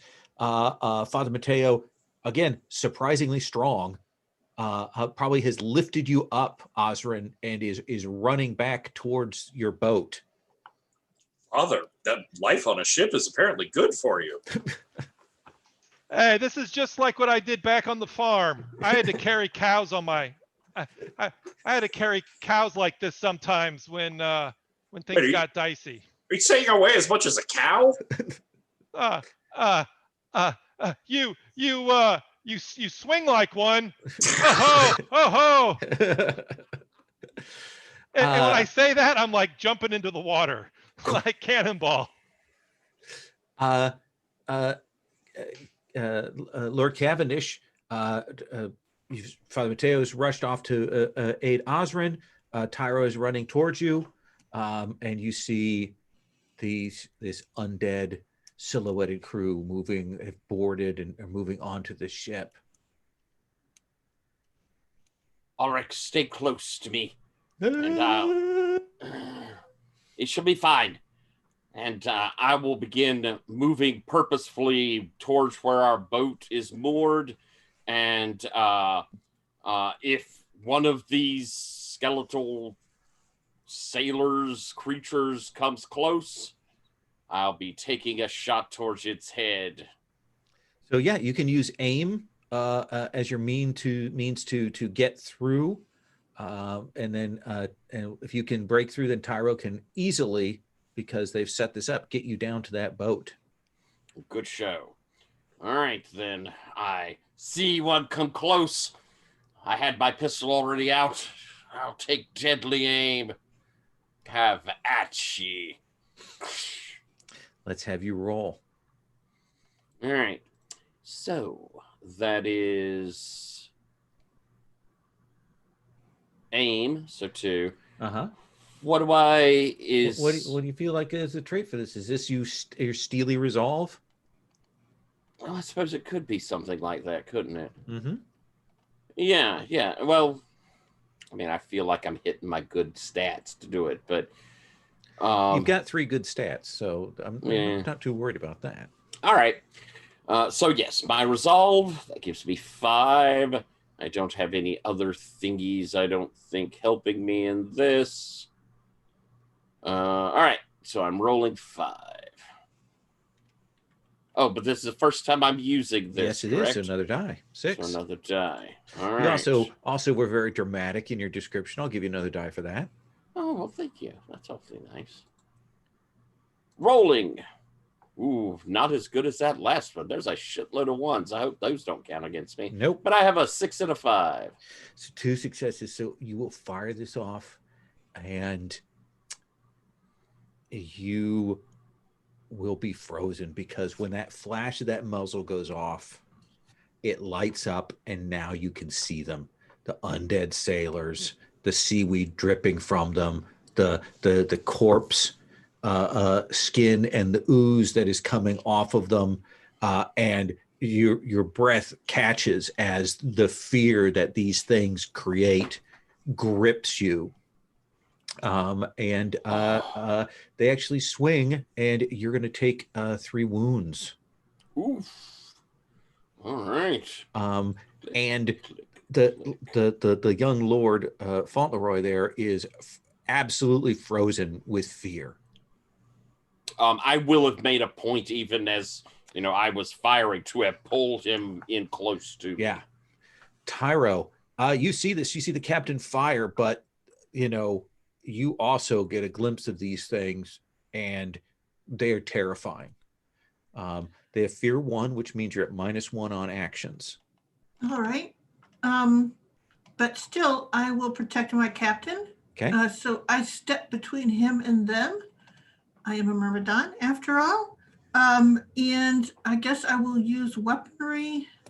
And are they close enough for a swing? Yeah, you can swing to push them back and give your captain room. Yes, and that is what I will attempt to do. So I'll be using my Duelist Academy, which is, I can use either finesse or wits, and I can, but I can't do that. So that's the first time. So I've got 6, 7 to roll. 7 to roll. Yep. 7 to roll. With a -1 for fear. Oops, I have to re-roll. Oh, that's a terrible roll, but I have a 3 in it, so I can re-roll, right? You can re-roll a die, yes. 1 die? Yep. Oh. I had a great roll, and then you're like, oh, 6. Okay. I'll re-roll 1 and see if I get maybe 1 I success. appreciate your lack of respect for the position of game facilitator here. Sherry. Yes, exactly. So it's just an all-out fail. So that was terrifically awful. So what do you have? 0. You have 0 successes. Yes, absolutely 0 successes. Okay. Then you are going to take 5 wounds. I will take them. You are in the way, and you take the hits. Lord Cavendish, Tyro's in the way and draws up, but these things slash at them, and you'll see the blood. Father Mateo, do you kind of look back? You see that you've got Osrin. Do you still want to get off the ship? No. He throws Ozra overboard. He's like, near the ship, right? Like, and then he runs. If that's okay, Osrin, I don't want to take you out if you don't. I'll leave him on the rail. I Yeah. set him on the rail. He can decide if he wants to fall off or stay on. And so, yeah, I run back, and I'll say I see Lord Cavendish free. I see that go down. Yeah. I see Tyro, and I see all those things. So I run towards them. Okay. Or actually, what I'm looking to do is distract these guys to give them a break. Okay. And you also have a virtue, comforting. You can activate it to cancel the effects of fear on you and your friends. Okay. Well, yeah. How about we do a combo? What I do is the activating the virtue is free. You can do that on top of anything else. Okay, cool. Yeah. So what we'll say is I like. We'll say I like medallions. Okay. You know what I mean? Like I pull out something else. It's like an award, and I say, I'll say, go back to where Satan spawned you, you disgusting beasts. The Lord shall your kind isn't meant to be here. And I think any light that's there is kind of catches on the medallion and kind of reflects and probably breaks the spell that Tyro and Cavendish are under, and they kind of do back as that light flashes on them. And then how do you want to get in the way or pull people back? What do you want to do? What I'll do is I'll do that, and I'll run towards them, and I'll be like, move, like running towards the creatures and allowing the other people to have a break, to. Sure. What do you feel for the role here? What kind of stat, what kind of skill do you think is appropriate? We'll say this, let's see. I don't know. Is it resolve or wits? I'm thinking we'll say resolve. Yeah, that sounds good. And what skill? Oh man. Is it athletics? Is it brawl? Is it intimidate? I've already used athletics. I want to do something else. What's perform? Perform is like acting. Okay. Yeah, I'll say what I'm trying to do is not athletics. I almost want to say brawl because I'm kind of engaging them. I mean, I'm not trying to punch them, but I'm trying to. Yeah. Yeah.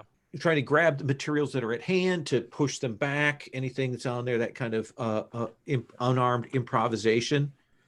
Sure. So a resolve plus brawl, plus an additional die for the first time you're using brawl in the scene. Okay, resolve, brawl. So that's 6. Sea legs. Sea legs, another 7. one. I won't take the bonus die, but he's just like, who am I to doubt? he tries to use it, but it's not really convincing him. Fair enough. So I think that was 7. Yep. Was it? Okay.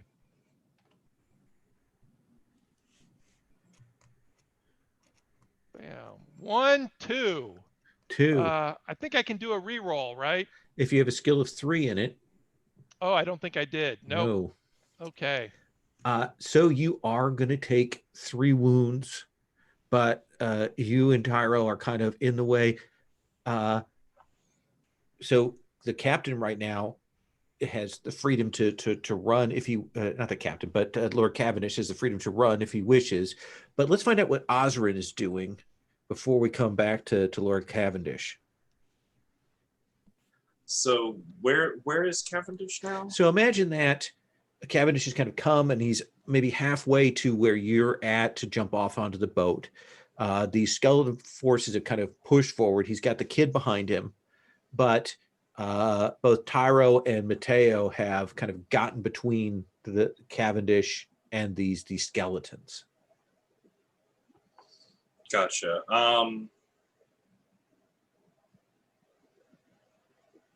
I wanna help the captain get across. Can I do something like cut a line or raise a sail that'll make a large piece of wood swing across a bunch of bad guys? Yeah, absolutely. That's what I want to do. Okay. Then that's what trait do you think it is with sailing to do this attack? Wait, you're gonna swing again? What? He's swinging other things.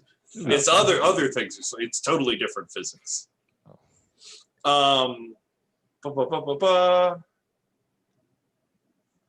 if the things are going to swing, that means there's some bit of wind pulling on them, so it's probably going to take strength to cut through a taut line like that. Yeah. Go with brawn, sailing, and if I knew more about how ships worked, I would give an interesting description. But let's just go with those. Okay. That's 3. 3.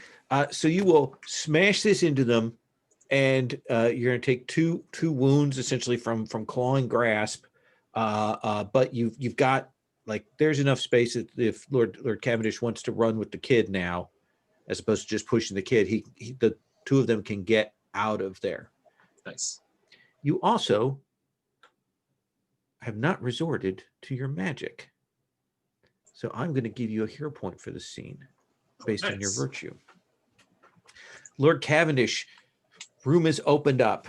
The child is crying. Your allies are holding the line, and now comes this yardarm, comes swinging past, knocks more of them over. What do you want to do? Well, as it turns out, I can't just really run. That's right. Do you want to get the child to safety? Absolutely. Tell me what that looks like. I don't think there's a roll needed. You just need to tell me, given the space that they've built up. We've gotten to where the ropes are, and Ulrich down the ropes, and as I kind of lower him down to get into the boat, I'll look back to the other 3. I have the entrance. Fall back, my friends. And I have drawn my sword. Give yourself a hero point for not leaving the ship when you had the opportunity there, my noble friend. You turn, and the child is down to safety. Don't need to roll. You turn and you look back at your compatriots. Tyro, you, Father Mateo, and a yardarm versus the skeletons. And yet you keep your silence. Yep. Yeah, I think I'll clap Mateo on the shoulder, and I'll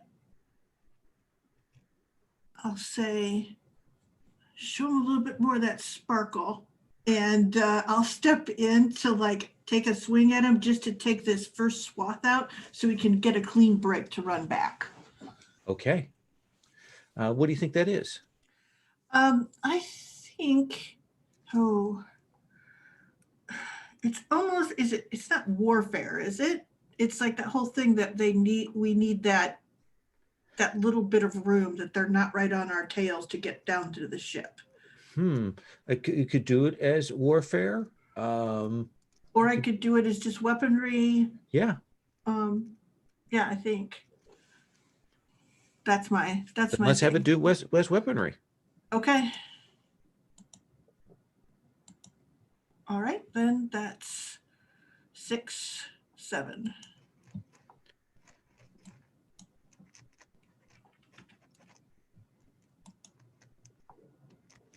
One, 2, 3, 4. So you come slashing through, and you'll realize as you do, you take one wound, but this is kind of the last of this first boarding group, and you can see that you kick the last of them down, and you see that in the fog, no more of them are coming up the lines, but you do see flames, and you do see the flicker as they're clearly opening the broadsides. Oh, But you've got a little bit of time here because they have to prepare those. They were just going to do a boarding, but suddenly you guys were pushing them back. So Mateo, where are you at? Do you want to get the others off the boat here? What about the other crew members that are on the boat? There are a couple on deck who are probably even now leaping into the water to get away. But the other people that you know of are probably a few people below decks, and that captain and his officers who are back down in the captain's quarters. Okay. And so do I see anybody near me that needs assistance, or are they all far away as far as members of the crew? Let's see. I don't think you're going to see anybody besides your companions right this second. Okay. Yeah. Well, I'm going to it sounds like everyone else is okay. So, yeah, if that's the case, I'm going to, let's see. Well, how about me and Tyro work together to kind of back up? Okay. Do you know what I mean? Yeah, We've both been absolutely. swinging, and I'm like, okay, I'm going to support her in the sense that we're both going to orderly retreat back to our vessel. And if everyone is on the orderly retreat, given that you've battered this first wave of them back and you have that, several moments to catch your breath while they're readying their stuff, if all of you decide to, you can get onto your little vessel if you wish. Captain, are you on board with that? I mean, Lord Cavendish. Yes, we certainly, us getting away seems like I'm not leaving the fight without it being completed. That seems true. Osrin? Oh yeah, let's rowing. Is that what we're doing? Lots of rowing. We can row. And I think we'll see the four of you rowing desperately. And there's that thing, if one, row two, row four, and about the time you hit that seventh where you're kind of scooting across the waves, that's when you'll hear the boop, boop, boop, boop, boop. And you'll see from here the explosion off the port side of the vessel as it tears into the side, and you can see people on the shoreline like they're illuminated by that as they're kind of watching this happen, and the ship itself starts to kind of list, and you can make out as the flames kind of silhouette this figure leap onto the deck, kind of take the wheel even as the boat starts up, and it kind of turns and looks, and then its head turns to kind of follow where you're vanishing off into the darkness. Two kind of burning eyes watching you in this skull as you head back to your ship, which as soon as that explosion goes off, you know that they are raising anchor and getting ready to get out of here. And I think we will see you make your way back to your ship with your cargo safely ensconced, but the creaking sound of a ship cracking and being dragged under the waters. And I think that's where we're going to stop tonight. Nice. Sound okay? So this is session 1, but and usually I do with these stars and wishes after a couple of sessions, but just impressions, thoughts, particularly things that you definitely want to see next time, or things you want to point out that you dug. So stars, wishes, in a weirdly truncated sense. Sherry, anything you want to point to? Yeah, let's see here. Wishes. I'm looking forward to defining our ship a little next time. Okay. So I recognize that there was a good chunk of session 0, so we can put a little bit off. But it was good. We got a really good sense of characters right off the bat. So it was fun. And the system's pretty light. And you're mean, but that's okay. Well, fair enough. All right. Father Mateo, stars, wishes. Yeah, I enjoyed this a whole lot. This was real good. And no, I like what I've seen so far. Like I said, I haven't done much seafaring stuff, but it sounds like Tyler has a background in it, and as well as yourself. So that sounds cool to, like the whole Mark privateer stuff. Like that's pretty interesting. So learning more about the lore and the crap, what do you call it? Anyway, lore about the sea. The lore and the lingo. Yeah, the civilization, right? The society. Yeah. Anything particular wish-wise that you definitely want to see coming up? I guess what I liked was, we'll say that when everything's blowing up, Father Mateo is like, oh, Lord, forgive me. Like I didn't do enough, right? We saved one person when there was other people on the ship to be saved. So I'm just interested in exploring that aspect of him. Awesome. That's how do you operate in the world and be moral, especially when you're a privateer? Mm-hmm. Excellent. Patrick. This was a really fun session. I like our sort of crew that we've come up with here, and I'm always on board for ghost pirates, skeleton pirates, any sort of undead pirates, really.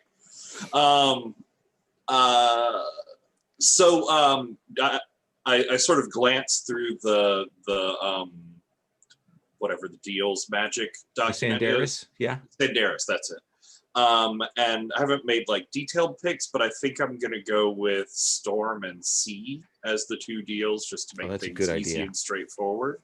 And I think that ties into why he left the Commonwealth, in that like he had been saddled with and working with this demon for years, for like a decade or more, and getting nowhere with learning anything about its true name, gaining more mastery over it. And it wasn't until like he left and went into the demon's element here out on the sea and the storms that he's been able to start cracking the demon and its secrets. Oh, that's very nice. And other sort of wish thing is I have that ability advantage. My weakness is your strength, which takes getting to 3 dramatic wounds, which is a lot. It is, but if you're asking for it, I can make that happen. I would like to be able to activate that advantage at least a couple of times over these next 4 sessions. So please hit me with your wish is my command to deal massive amounts of damage to you. Yeah. Okay. Tyler.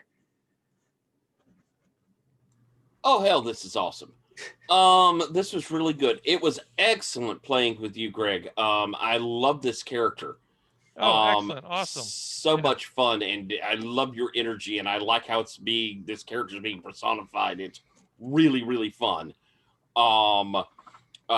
Sherry, of course, it's always an enormous delight. And I think you've made a character that's a little off your norm. So I think that's kind of fun to see. Yes, Sherry, I'm sorry. I just said, we'll see if I can pull anything off.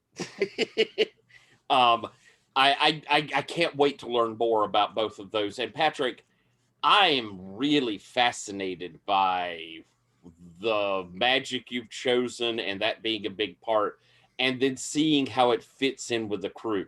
I think taking that quartermaster is going to be very interesting. Such a central person to a ship, the one who makes sure we're all fed, who is a very solid part of a ship, hooked in with this really extreme magiciness is going to be very interesting. So hugely interested. All these characters, wonderful, wonderful characters. Lowell, loved this adventure. You popped us into something really quick, tight, very exciting. Then you give us Ghost Pirates. Gotta love that. So wonderful all around. And I love a ship game, and the rules on this are really cool. So I'm enjoying it. Wishes. I have set up a lot towards kind of investigating, go looking into things. I would like to see if that's something we're going to want to do or if I need to shift that. I am perfectly capable of shifting that, but I'd like to see when we have a full session if that's something we're going to gravitate towards. If not, then I'll shift those off. Okay, I think that's a fair way to look at that. Yeah. And looking through the magic for the knights, I think it's fun and fascinating. It's why I couldn't run. I didn't want to go ahead and already break a gears from running from a fight off the get. I'm looking forward to seeing how that plays, how kind of embodying that legendary knight. I think I'll be curious which one knight. what have you chosen? What do you think? I think I'm taking the beloved. I'm looking towards either the beloved or the wealthy. Okay. Because I like the panache glamours and I like the resolve glamours, but part of me really wants those wits. So I haven't quite figured which one I'm going to fall into. Okay. If I go wits, are we going to have the big thing on that is having the she be a part of stuff? Do you want to have the she be a part of stuff? That's really up to you. If you think that adds too much or too little, I mean, we can. It might be a bunch. I might go with the resolve and the finesse. All right. It was awesome. Awesome. What I would like all of you to think about next time is when we detail the ship, one of the things we'll do is we'll come up with some crew. Like think of a crew person for next time and we'll add them to the ship, give them a position and a name and like some quirks about them. Okay. I'm going to stop recording. Looking forward to meeting the captain too. Yes, I have to think about that.